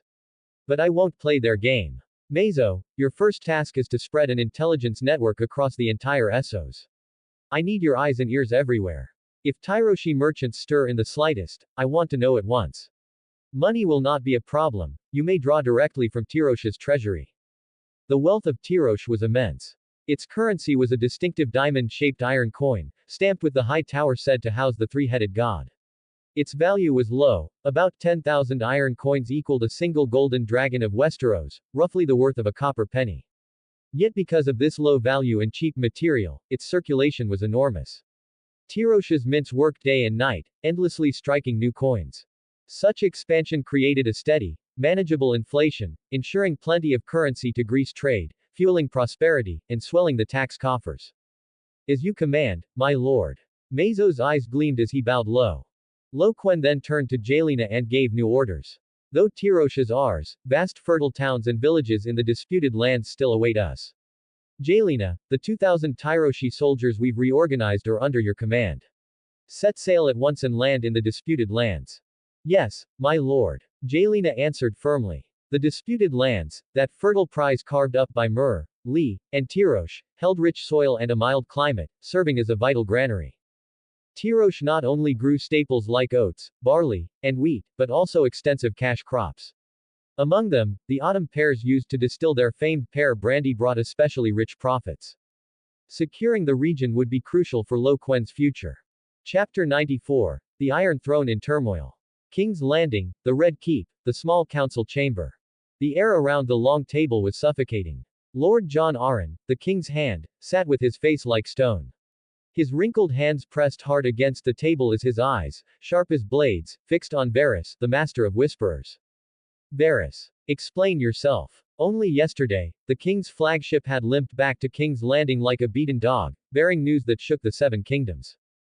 The mighty royal fleet had been ambushed off Bloodstone Isle and utterly destroyed. Countless lords, knights, and soldiers were dead or missing.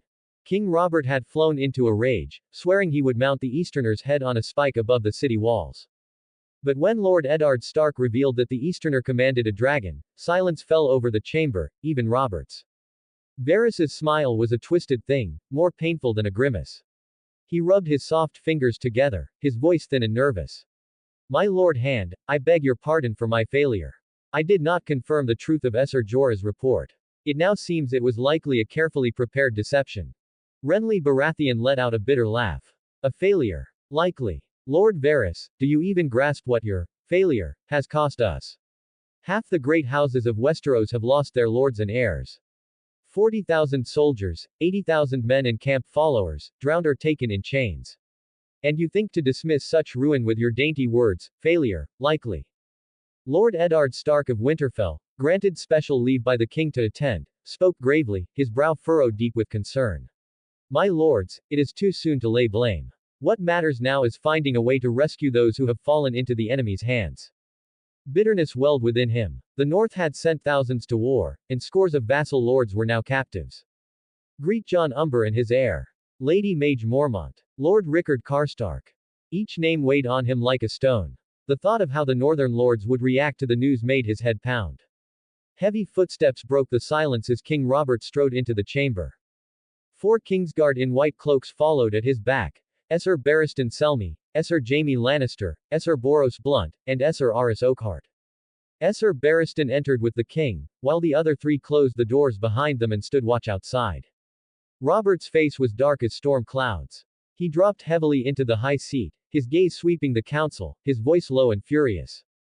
Well, speak. What do we do about that damned Eastern bastard, and his dragon? John Arryn drew a deep breath and spoke plainly. Your Grace, the losses from this defeat are beyond reckoning. The royal fleet and Lord Redwyn's ships are gone. We cannot mount another war on such a scale. Robert slammed a fist on the table, sending cups and platters rattling. So we sit idle, while the Easterner gathers strength on the stepstones to invade Westeros. Lord Eddard said firmly, Your Grace, matters are not so bleak. He may have a dragon, but Westeros has slain dragons before. At once, Grand Maester Pycelle flipped open a heavy tome and added in his quavering voice. In the 10th year of Aegon's reign, Queen Rhaenys Targaryen, consort to the Conqueror, rode Meryxes to assault the Dornish Hellholt. A great scorpion bolt pierced the dragon's eye, and both queen and beast perished. A spark lit Robert's eyes. Meryxes, how large was it? Compared to that golden beast. Pycelle adjusted his spectacles. Meryxes was hatched on Dragonstone before the conquest, near 100 years old. By Lord Eddard's account, the golden dragon measures over 200 feet in length. Their size should be much the same. Renly pressed, then this golden dragon might also be a century old. Pycelle nodded carefully. By all reason, it is possible. 7 hells. Robert growled, his voice thick with fury. The Targaryen dragons have been dead for over 100 years. Where in the 7 bloody kingdoms did this monster crawl from? Pycelle bowed his head slightly. Your Grace, I consulted a maester in Aldtown who studies the East. He spoke of ancient tales, that in the Shadowlands of the Far East, dragons may still survive. That Yiti sorcerer may have tamed one there. And with his necromancy, raising corpses to serve him, it may be that he studied forbidden arts in a shy. Jon Arryn turned to Pycelle. Maester Pycelle, I asked the Citadel to recommend scholars versed in necromancy and Eastern sorcery. Have we had any word? Pycelle's face tightened with embarrassment. My Lord Hand, the Citadel has yet to respond. Robert brooded for a moment before slamming his palm on the table. Then have the craftsmen copy those massive scorpions the Dornish use. I want the walls of King's Landing bristling with them. And Jon, our warships must be armed with heavy scorpions strong enough to kill a dragon. Jon let out a weary sigh and continued his report. Your Grace, I have already sent Master of Coin Petter to oversee the forging of a batch of giant scorpions, but their construction is highly specialized and enormously costly. Renly broke in. I've read the histories. During the Faith militant uprising, the walls of Aldtown bristled with crossbows, scorpions, fire lances, and catapults, all to resist Maegor I and his dragon. Perhaps we should do the same. Pycelle's lips twitched. He wanted to remind Lord Renly that Maegor's mount was Valyrian, the Black Dread, but he held his tongue. Jon's brow furrowed deeply. These weapons cost a fortune. Even if we pour every resource into them, they will only arm the defenses of King's Landing. As for the fleet, with respect, Your Grace, we can muster fewer than 10 ships at present. Robert roared, his patience snapping. Then build them. And fetch me every longship the reavers on the Iron Islands can scrape together. Jon met the king's eyes, his voice heavy with resignation. Your Grace, forgive my bluntness, but the royal treasury is empty. Not a single golden dragon remains to build even one new ship. Robert's face flushed dark red. No ships. No scorpions. No gold. Then what are we to do? Sit here waiting for that dragon to come roast us alive. Lord Eddard spoke once more, his voice steady but urgent. Your Grace, what matters most now is rescuing the captive lords. Only then can we steady the hearts of the realm. Pycelle asked nervously, and if the Eastern sorcerer refuses to release them? Jon Arryn cut in, his tone low but resolute. Then we must attempt to negotiate. Make him see the 7 kingdoms are not so easily conquered. To kill his ambition outright may be folly, but a truce, at least for a time, may be within reach. After that, we must ransom back the nobles of Westeros. At these words, every gaze in the chamber turned to him. 1 comments 0 vote. Chapter 95. The Envoy for Peace bonus. Robert's face darkened. Jon, have you gone mad? Parley with an Eastern pirate. Jon met Robert's furious, incredulous glare with steady resolve. Your Grace, we have no fleet, too few scorpions to bring down a dragon, and the treasury is bare. We need time to restore our coffers, build ships, and forge weapons. Without it, we are helpless. Robert turned to his dearest friend. Ned, do you agree with this? Eddard Stark nodded gravely. The hand speaks truly. If war breaks out again, the captured lords may suffer at the hands of the Easterner. Unlike the 7 kingdoms, he does not hold to honor. Robert's chest heaved, his harsh breaths echoing through the hushed chamber. He swept his gaze over the council, faces tight with worry, fear, and sorrow.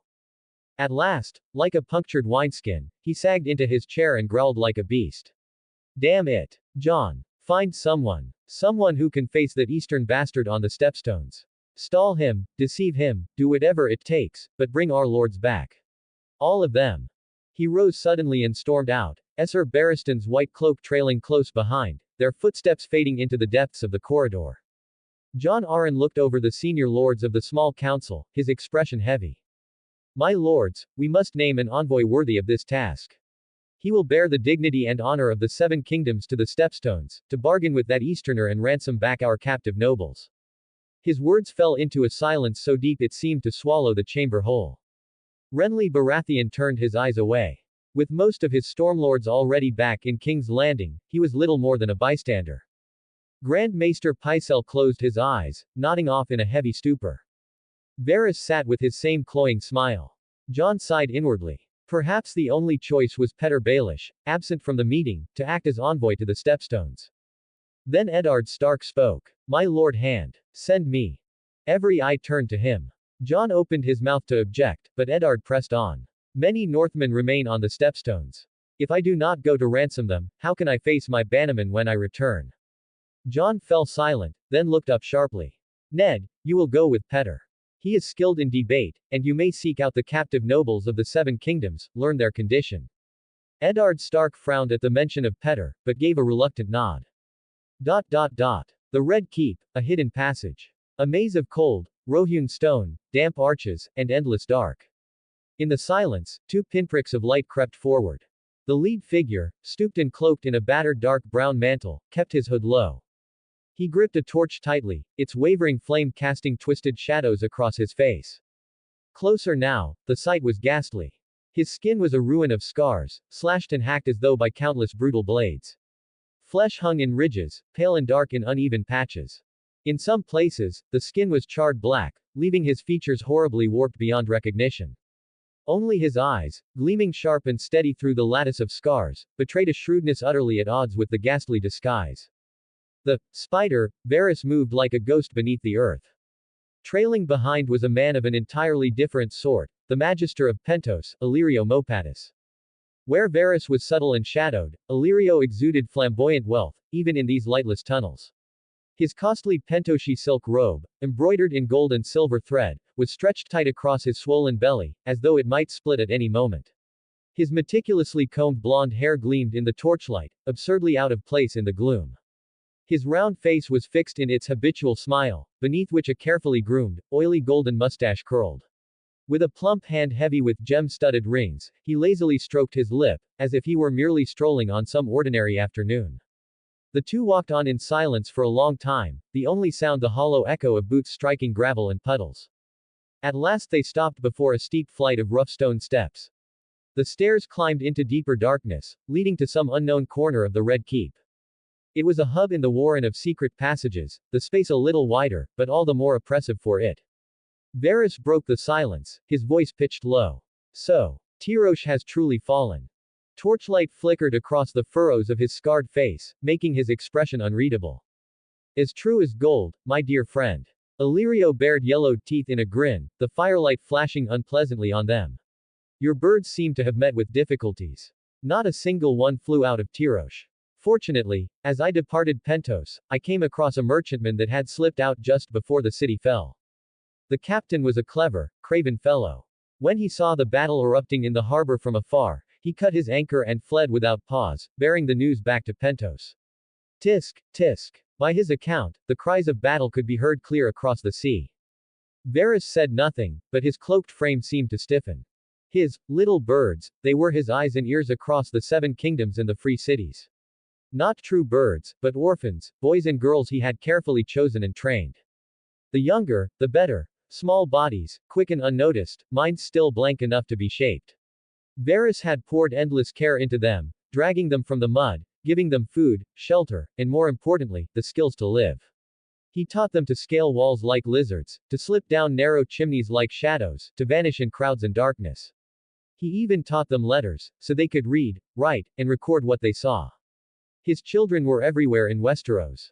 And abroad, in great trading ports like Tyrosh, they were no less vital. They should have been the first to send word when the city fell. Yet when Tyrosh was taken, every one of his birds fell silent. That was no coincidence. Unease coiled in Varys's chest. He sighed softly, his voice weighted with concern. It seems our guest from the east is far more dangerous than we ever imagined. The game has grown, more complicated. And he has a dragon. A dragon. Chapter 96. Illyrio's Plan. Illyrio burst out laughing, as if he had just heard the most ridiculous jest in the world. His deep laughter boomed through the empty, shadowed passageway, echoing in strange tones that seemed like a chorus of ghosts wailing and shrieking along the stone walls. Ha ha ha. My dear friend, they vanished a century ago. Their very bones have long since turned to ash. That's even less believable than a Myrish merchant's oath. His laughter shook his flabby flesh, gemstone rings flashing wildly in the gloom. But the eyes beneath Varys's scars did not waver. Those were Eddard Stark's very words. Spoken before his grace and every great lord. Illyrio's jowls quivered, his small eyes flickering with doubt.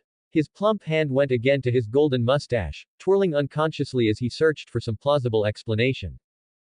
Even Stark, crushed beneath the weight of such a calamity, his fleet destroyed, lords drowned or captured, might have invented a dragon as an excuse. Perhaps to shift the blame, or to steady the shattering morale. It is not beyond possibility. Varys's gaze cut through the gaps of his scarred disguise, stabbing at his old friend as his voice dropped to a whisper. Set aside your Pentoshi merchant's logic, old friend. Only the others would believe Eddard Stark would lie to avoid blame. He values honor more than life itself. If that cursed dragon did not truly exist, then tell me, how could 400 ships, the mightiest fleet the Seven Kingdoms have ever assembled, and tens of thousands of soldiers be utterly destroyed in a single night on the open sea by some nameless Easterner? How could even the king return broken and in flight? He paused, torchlight glinting in his eyes. That Easterner brought more than strange sorcery and an army of corpses immune to steel. He brought a dragon, something that can burn all to ash, something that threatens our entire design. When Varys first received Jorah Mormont's report that the man from the east intended to invade Westeros, he had prized it as if it were a jewel. He had fanned the flames quietly in the small council, nudging Jon Arryn and King Robert toward sending the Seven Kingdoms host across the narrow sea to the Stepstones. His aim was simple, to bleed away the realm's finest soldiers and its royal fleet in advance, so that the path would be clear for his true prince to return. It had been a masterstroke, a perfect play of letting others wield the blade. But in all his calculations, he had never foreseen that the blade would be sharper than any could imagine. It had not only cut off the reach of the Seven Kingdoms, it had bared its own monstrous fangs. The undead army was nightmare enough.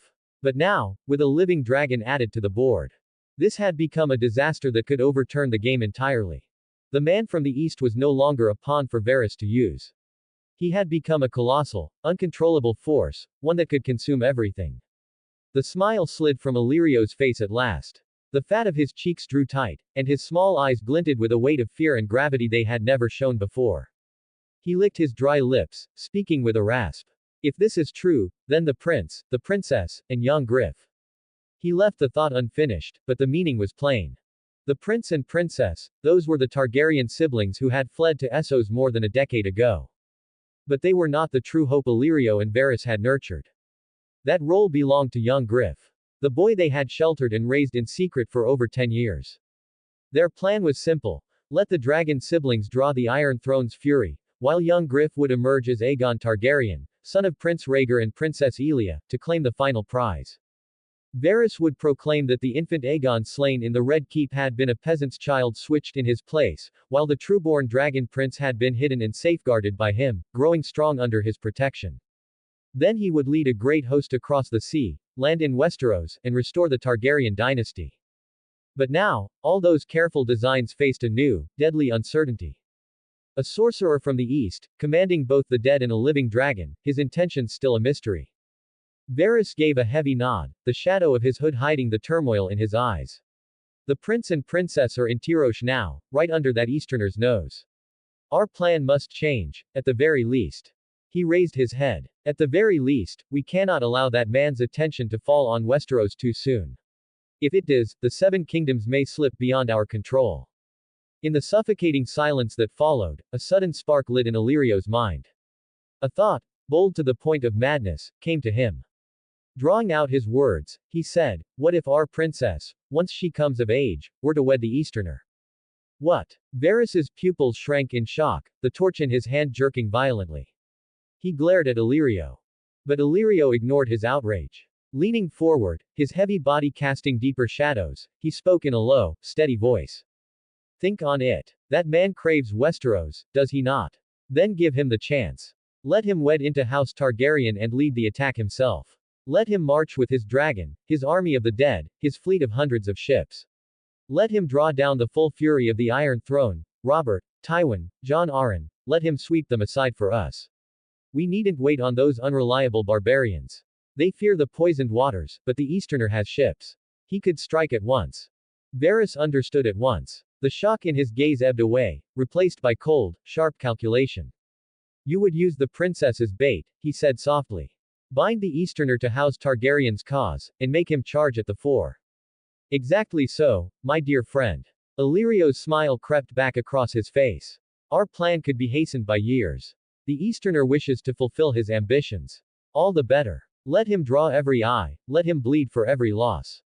And when the time is ripe, when the Iron Throne's strength is spent, when Westeros lies in chaos and exhaustion, the prince and the Easterner will, conveniently, vanish. Then our little Griff, as the true Targaryen heir, will make his entrance. He will wed the princess, left a widow and drowning in grief, and the richest dowry she will bring is the dragon itself. At the smallest cost, we will claim the greatest prize. The Iron Throne, the dragon, both return to the hands of the true House of the Dragon. Varys was silent for a long while. Only the crackle of torch fire broke the stillness of the hidden passage. He weighed Illyrio's scheme carefully. Madness, yes, but seductive. To place Daenerys at the Easterner's side was like sending a lamb into the jaws of a wolf. One mistake, and they could be destroyed. Yet the gain, if it worked, the gain was immeasurable. His scarred eyes narrowed. And our allies. They expect a prince's betrothal. If the prince is delayed, they may grow suspicious. Illyrio gave a sly smile, shrugging, his silk robes straining over his girth. The betrothal can go forward. Let them take the stage while we remain behind the curtain. What matters is that the game grows ever more chaotic. This storm will rage for years, we must churn the waters of Westeros darker still. And in the calm at the storm's eye, we will wait, and harvest. Varys breathed deep of the damp, cold air underground. Events had already spun far beyond his careful expectations. The Easterner's sudden rise had struck their chessboard like a stone hurled into glass. What had been a slow, secret plan would now need ruthless change. He lifted his gaze, the scarred eyes meeting Illyrio's shrewd, glinting ones. No words were needed. Years of silent understanding told each of them the other's resolve. And then, the same cold, calculating smile spread across two very different faces. In the flicker of torchlight, it looked haunting. 1 comments 0 vote. Chapter 97. Envoys of the Free Cities. Tyrosh. The palace that once belonged to the Bluebeard Archon now had a new master. The grand hall was still as splendid as ever, its towering marble columns holding aloft a dome painted with the legends of Tyrosh's three-headed god. Sunlight streamed through stained glass windows, casting colorful beams across the floor. Quen sat upon the ornate high-backed chair that had once been the Archon's. Inlaid with ivory and gold, cushioned in deep violet velvet, it radiated authority. He wore a fitted dark robe with narrow sleeves, a black jade inlaid belt cinched at his waist. Below him stood 2 envoys. One was from Myr, dressed in pale purple silk embroidered with elaborate patterns, his eyes flickering nervously. The other, from Lee, wore an even more ostentatious robe of gold and crimson silk, silver thread depicting entwined men and women, decadent, indulgent, unmistakably Lysan. When word of Tyrosh's fall reached Lee and Myr, their ruling councils wasted no time in dispatching envoys to the city. The Lee envoy was the first to step forward. He bowed with proper deference, though his words carried a careful note of probing. Honorable Lord of the Stepstones, I come at the command of the Magister of Lee, seeking to clarify certain questions regarding the future order of these islands. He paused, measuring his words, his eyes flicking over Quen's impassive face.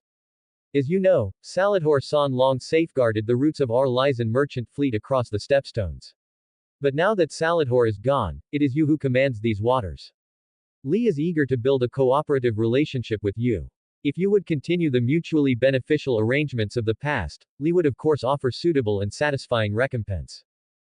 Quen's fingers tapped lightly on the smooth ivory armrest, the sound sharp in the silence. My rule of the Stepstones, he said evenly, is founded on equal treatment. Every merchant vessel that sails the narrow sea enjoys free passage, so long as the required tolls are paid. Lee is no exception. Pay what is owed, and your ships will sail under the protection of my fleet. The Lee envoy's face darkened, like a shadow passing over it. His circuitous words had all been circling this single issue, the tolls. Since defeating Salladhor, Quen had imposed levies far higher than those of his predecessor, without leaving room for negotiation. For Lee, a city built on sea trade, profits had been squeezed hard, and its merchants grumbled bitterly. The envoy's true mission was to press for a reduction in those fees. But Quen's words left no opening at all. My lord. The Lysan strained to keep his voice respectful, though the stiffness in it was plain. Surely we might at least discuss the amount. A fair trade environment benefits us both. As matters stand, the duties levied on Lysan merchants are somewhat excessive, discouraging their ventures. Excessive. A thin, cold smile curved Quen's lips. He leaned forward slightly, his gaze bearing down on the envoy. When Lee furnished Salidhor San with ships and supplies, aiding his raids on merchantmen, helping him oppose me in the Stepstones, was that not excessive? I have yet to properly reckon that account with Lee. The taxes I collect now are a mercy. You should be grateful, not haggling. The Lee envoy went white. Cold sweat beaded instantly along his brow. The blunt threat, the unmasking of his city's dealings, had stripped away the last veil of dignity. He had come not only to argue over levies but to take the measure of this new master of the Stepstones. And in a single exchange, Quen had shown him the truth, power beyond dispute, iron resolve, and no tolerance for double dealing. Worse still, this was the man who had taken Tyrosh itself, seizing absolute control of the Stepstones, holding the very throat of narrow sea trade in his grip. No wonder the rulers of Lee were unsettled. As the Lee envoy reeled in silence, the eyes of the Myrish envoy suddenly gleamed. He put on a polished, professional smile, stepped forward, and spoke in a voice that was calm yet clear. Honored Lord, forgive my interruption. On our way to Tyrosh, we heard some rather curious rumors. Like monsoon winds, they came sweeping from the direction of Westeros. He paused deliberately, watching Quen's face. Not long ago, the Seven Kingdoms sent a mighty fleet to invade the Stepstones. Yet that vast armada was utterly destroyed off Bloodstone Isle. The rumor goes that they did not fall to storm or sea battle, but to dragons. It is also said that the noble lords of Westeros are now imprisoned deep in your dungeons. I wonder if these fascinating tales contain even the faintest trace of truth. His tone was casual, but the intent was plain, a probe, testing Quen's reaction to guide Myr's decisions. Quen sneered at once. His gaze swept the two envoys, and he let out a sharp, mocking huff. Dragons. The Westerosi are only making excuses for their failure. They mustered their strength to launch a sneak attack on Bloodstone and marched straight into a storm. Their fleet was shattered by a hurricane roaming the narrow sea. To cover their shame, they wove this ridiculous tale of dragons. Laughable. Look around Tyrosh, where do you see a dragon's shadow? The envoys of Lee and Myr exchanged a quick glance. Hearing Quen's firm denial, unease flickered between them. Could it be the fleet had truly been lost to the storm? Quen caught their shifting expressions and smiled. Envoys, in 2 months I shall hold my coronation ceremony here in Tyrosh. I expect Lee and Myr to send representatives to witness it. That day will mark the establishment of a new order. The coronation had long been delayed by the invasion from the Seven Kingdoms. Now that Tyrosh was his, Quen would wait no longer. The envoys of Lee and Myr stiffened at once. A coronation. This meant he no longer sought the title of pirate or warlord, but aimed to found a formal regime, with territory and legitimacy. It would reshape the political balance of the narrow sea and the western coast of Essos. Both men bowed low, hiding their turmoil. Rest assured, Lord. We will report this great event to the Magister without delay. Once the envoys departed with heavy hearts and troubling news, silence fell over the palace once more. Mazo Mar entered through a side door, bowing deeply. Lord, as ordered, we have seized all children within the city whose behavior seemed unusual or whose movements suspicious, especially those without parents, those who haunt the streets. Quen's first command after Tyrosh fell had not been to calm the populace or tally its wealth, but to round up every child who flitted through alleys, rooftops, and chimneys like spiders, above all, the orphans. Mazo carried it out with ruthless efficiency. With the help of local collaborators, targets were swiftly identified. Under threats and bribes, some of the younger ones, unable to withstand the pressure, broke down. They revealed not only their identities and tasks, but also the very nodes of Varys' intelligence network in Tyrosh. Following the trail, Mazo struck hard, tearing out the roots of Varys' little birds in Tyrosh. The network's nodes were destroyed, its agents either seized or vanished. A flicker of satisfaction crossed Quen's face. He knew well the weight of intelligence in a world steeped in intrigue. Varys' web was a threat too dangerous to ignore. Excellent work, Mazo. He gave his approval, then added calmly, those little birds who bent the knee to us, have them continue as before, passing our messages to their master. I want to see what tricks Varys thinks he can play. It was a dangerous move, but a cunning one. Quen would turn the spider's web into a snare of lies. Yes, Lord. I understand. Mazo's eyes gleamed with excitement. For a spymaster, nothing was more thrilling than seizing control of the enemy's sources. He bowed again, then withdrew from the palace. 4 comments 0 vote. Chapter 98. The Castle Site. Beneath a sky as clear as polished glass, the waves of the narrow sea pounded ceaselessly against the jagged cliffs, their deep rumble eternal. Quen stood on a high cliff overlooking the waters, the sea wind rushing against his face with the sharp tang of salt and freedom, tugging at his jet-black hair. In his hand he held a finely crafted Myrish lens, studying the deepwater bay below with keen attention. The bay curved around a stretch of sandy beach, its waters a rich blue-green. Beyond lay a sea scattered with reefs, the natural barrier guarding the southeastern stepstones. After a long silence, a steady smile tugged at his lips. Footsteps sounded behind him. Jelena approached in full armor, the sea wind seeming to flow around her rather than dare disturb her immaculate bearing. Her face showed the weariness of long campaigns, yet her bright eyes blazed with undiminished resolve. Behind her came a detachment of soldiers fresh from completing their takeover. Though dusty and travel-worn, they carried themselves with pride, their eyes shining with the sense of belonging and honor that came with claiming new lands. In just half a month, Jelena had secured Tyrosh's vast holdings in the disputed lands with astonishing efficiency. The territory stretched roughly 150 kilometers eastward from the coast, covering fertile plains, rolling hills, and key coastal towns. Here, nobles and wealthy slave owners ruled sprawling estates, worked by cheap labor bought from slavers across the world. They grew oats, barley, wheat, peas, and lucrative cash crops, most famously the golden autumn pears used for Tyroshi pear brandy. When word spread of Tyrosh's fall, the estate lords offered barely any resistance. Even the border outpost between Tyrosh, Mur, and Lee, manned by 200 soldiers, surrendered at once, raising the white flag. With scarcely a fight, Jelena brought the western disputed lands under Quen's control. Upon receiving her triumphant report, Quen left the reorganizing Tyrosh behind and sailed south, landing on this new conquest. Now, under Jelena's lead, they rode east from the landing bay, covering some 5 kilometers before reaching a hill that rose sharply above the land. The terrain changed suddenly here. Beneath them was a limestone ridge with a flat summit. To the west lay the bay they had just landed upon, and beyond it the boundless expanse of the narrow sea, glittering beneath the sun until sea and sky seemed to merge. To the east stretched a deep valley thick with ancient jungle. A river, some 200 feet across and born of distant mountains, wound through the valley floor like a silver ribbon. At the foot of the hill it curved gracefully before flowing into the western sea. The hill stood like a natural watchtower, a boundary between ocean and jungle. Lord, look there. Jelena drew her reins and pointed toward the summit. At the hill's highest point stood a solitary oak, strange and awe-inspiring. Quen's eyes fixed upon it at once. The trunk was monstrously thick, 10 men could not have encircled it. Its bark was scorched black, as though struck countless times by lightning in ages past. The crown was long gone, leaving only jagged, spear-like branches reaching skyward. Yet from the charred cracks, thin green shoots had forced their way out, clinging stubbornly to life.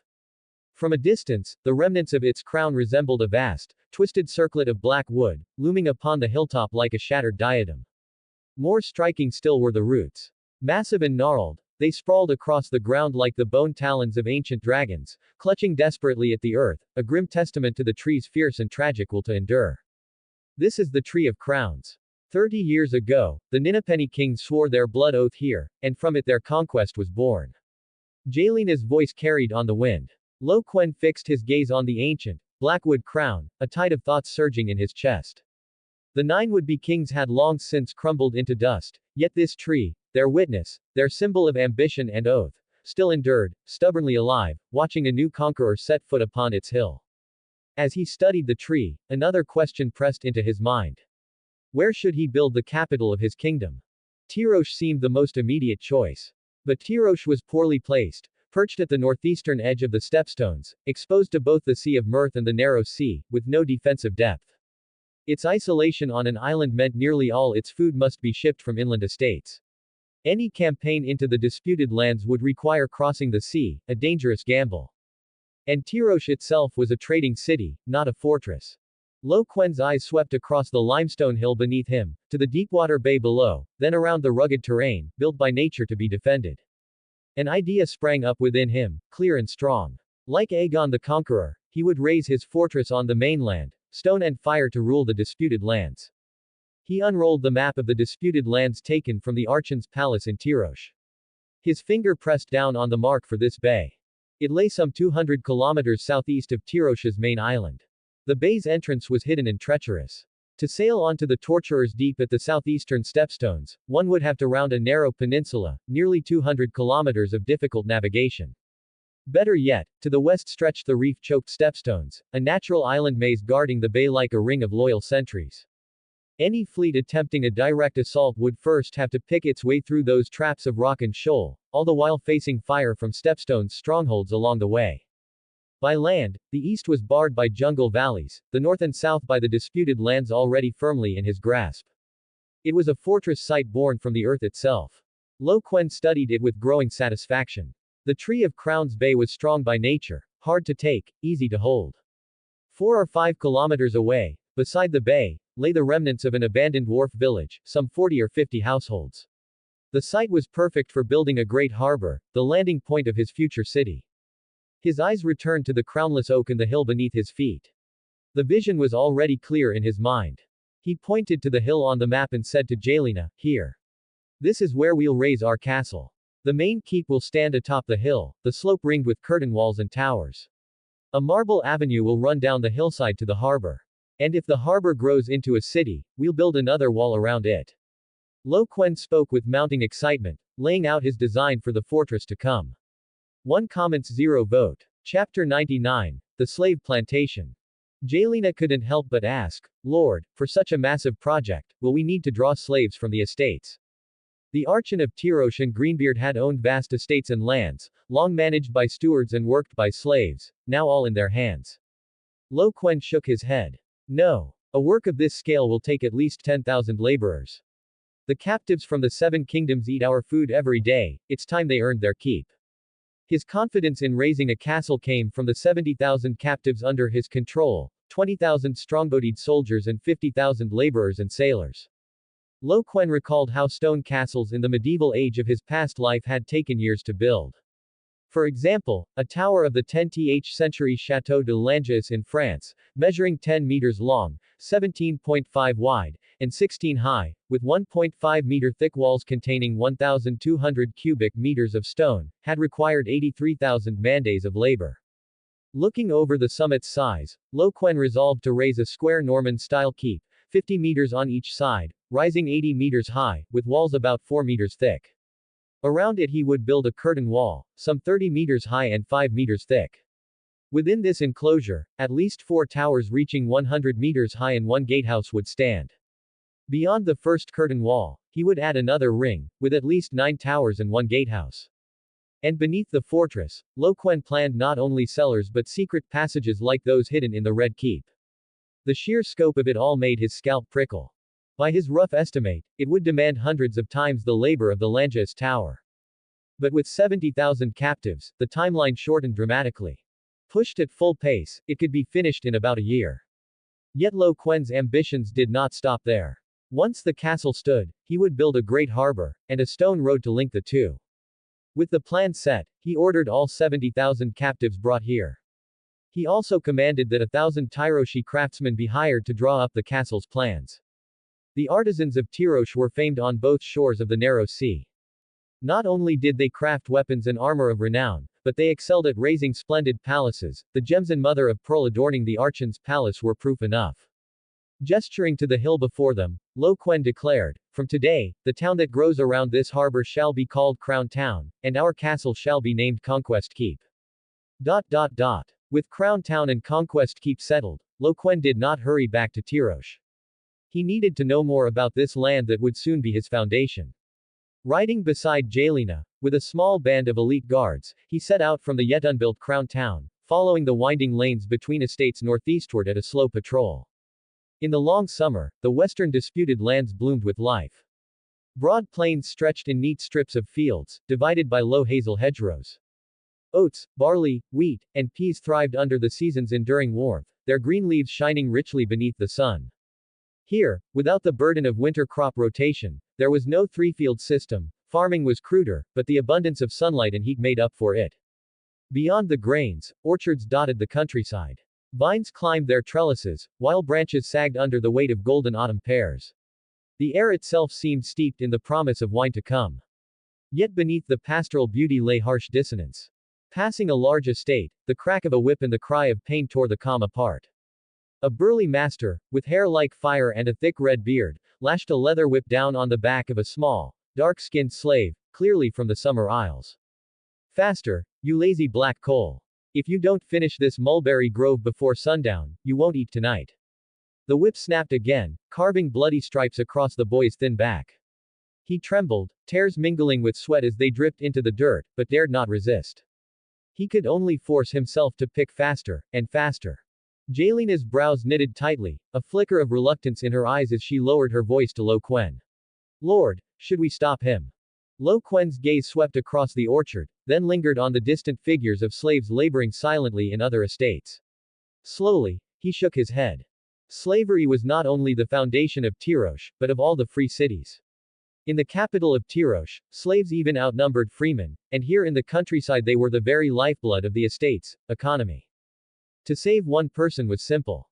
But to change the entire system meant overturning the existing mode of production. That would strike at the roots of countless vested interests, unleashing upheaval beyond imagination. It was not something Lo Quen, who had only just secured his footing, could afford to do. He knew well that Jalena's smooth takeover of this land had been possible precisely because he had not touched the slaveholders' core interest, the institution of slavery itself. Stability was the prerequisite for development. They pressed onward and soon arrived at a coastal town called Otampir. Here lived over 1,000 Tyroshi freemen. The streets were lined with tightly packed timber and stone houses, and the air carried a mingling of salt, wine, and the clamor of the marketplace. Itinerant merchants hawked goods from afar. From small workshops came the rhythmic clanging of smiths at their forges. Freemen owning small plots of land carted their homegrown produce to the bustling market. At the town's entrance stood a makeshift wooden palisade and a watchtower, guarded by soldiers in matching leather armor. Lo Quen's eyes lingered on the soldiers. Jalena immediately explained, Lord, when I took over Otampir, there were 10 Tyroshi soldiers garrisoned here. They maintained order and relayed pirate raids back to the capital. I've since replaced them all with our men. However, there's still one Tyroshi tax officer left in the town, Olo. He oversees levies on the surrounding estates. Since he knows the area well, I've kept him on for now. Lo Quen nodded. Summon him. I have questions. Before long, a slightly overweight, balding middle-aged man came trotting up, his face fixed in a deferential, faintly nervous smile. In heavily accented common tongue, he greeted, Honored Lord, I am Olo, tax officer of Otampir. What is your command? I will serve faithfully. Lo Quen regarded him steadily before asking directly, Master Olo, what is the scope of your taxation? Olo, clearly well-versed in his work, rattled off without hesitation, Lord, to the east from Otampir, the boundary runs up to the borderlands with Mur and Lee. To the north, it stretches as far as Hazelnut Town. Within this area, there are roughly 100,000 mu of arable land and 282 estates. Of these, 200 belong to slave owners and wealthier freemen with larger holdings. The remaining 82 estates now belong to you, Lord. Casting a cautious glance at Lo Quen, he continued, besides these, many small plots are held by ordinary freemen. Their taxes are lighter. Also, Otampir itself levies duties on passing merchants. And how are this year's taxes? Lo Quen pressed. Olo's face twisted with distress as he rubbed his hands. Lord, very poor indeed. Many slaveholders and small estate owners complain of bad harvests, crying poverty at every turn. So far, we've barely collected half of what is due. Bad harvests. Lo Quen's brows furrowed, his tone turning cold. The long summer continues, with ample sun and rain. How could the harvest be poor? I've just come from the south, and nothing I saw suggested any such thing. 1 comments 0 vote. Chapter 100. News from Torturer's Deep bonus. Olo sighed, explaining helplessly, Lord, perhaps you are unaware. Though the western disputed lands under Tyrosh's control are fertile, they suffer from a fatal flaw, the lack of a stable and reliable water supply for irrigation.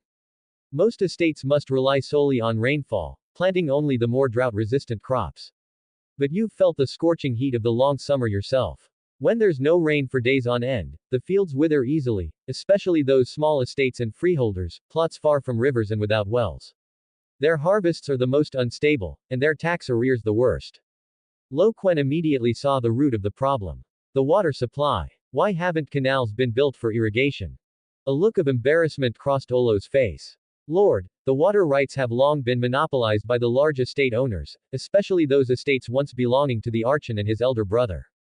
They control the prime lands upstream, where they built dams and diversion canals, sending most of the river's flow into their own fields.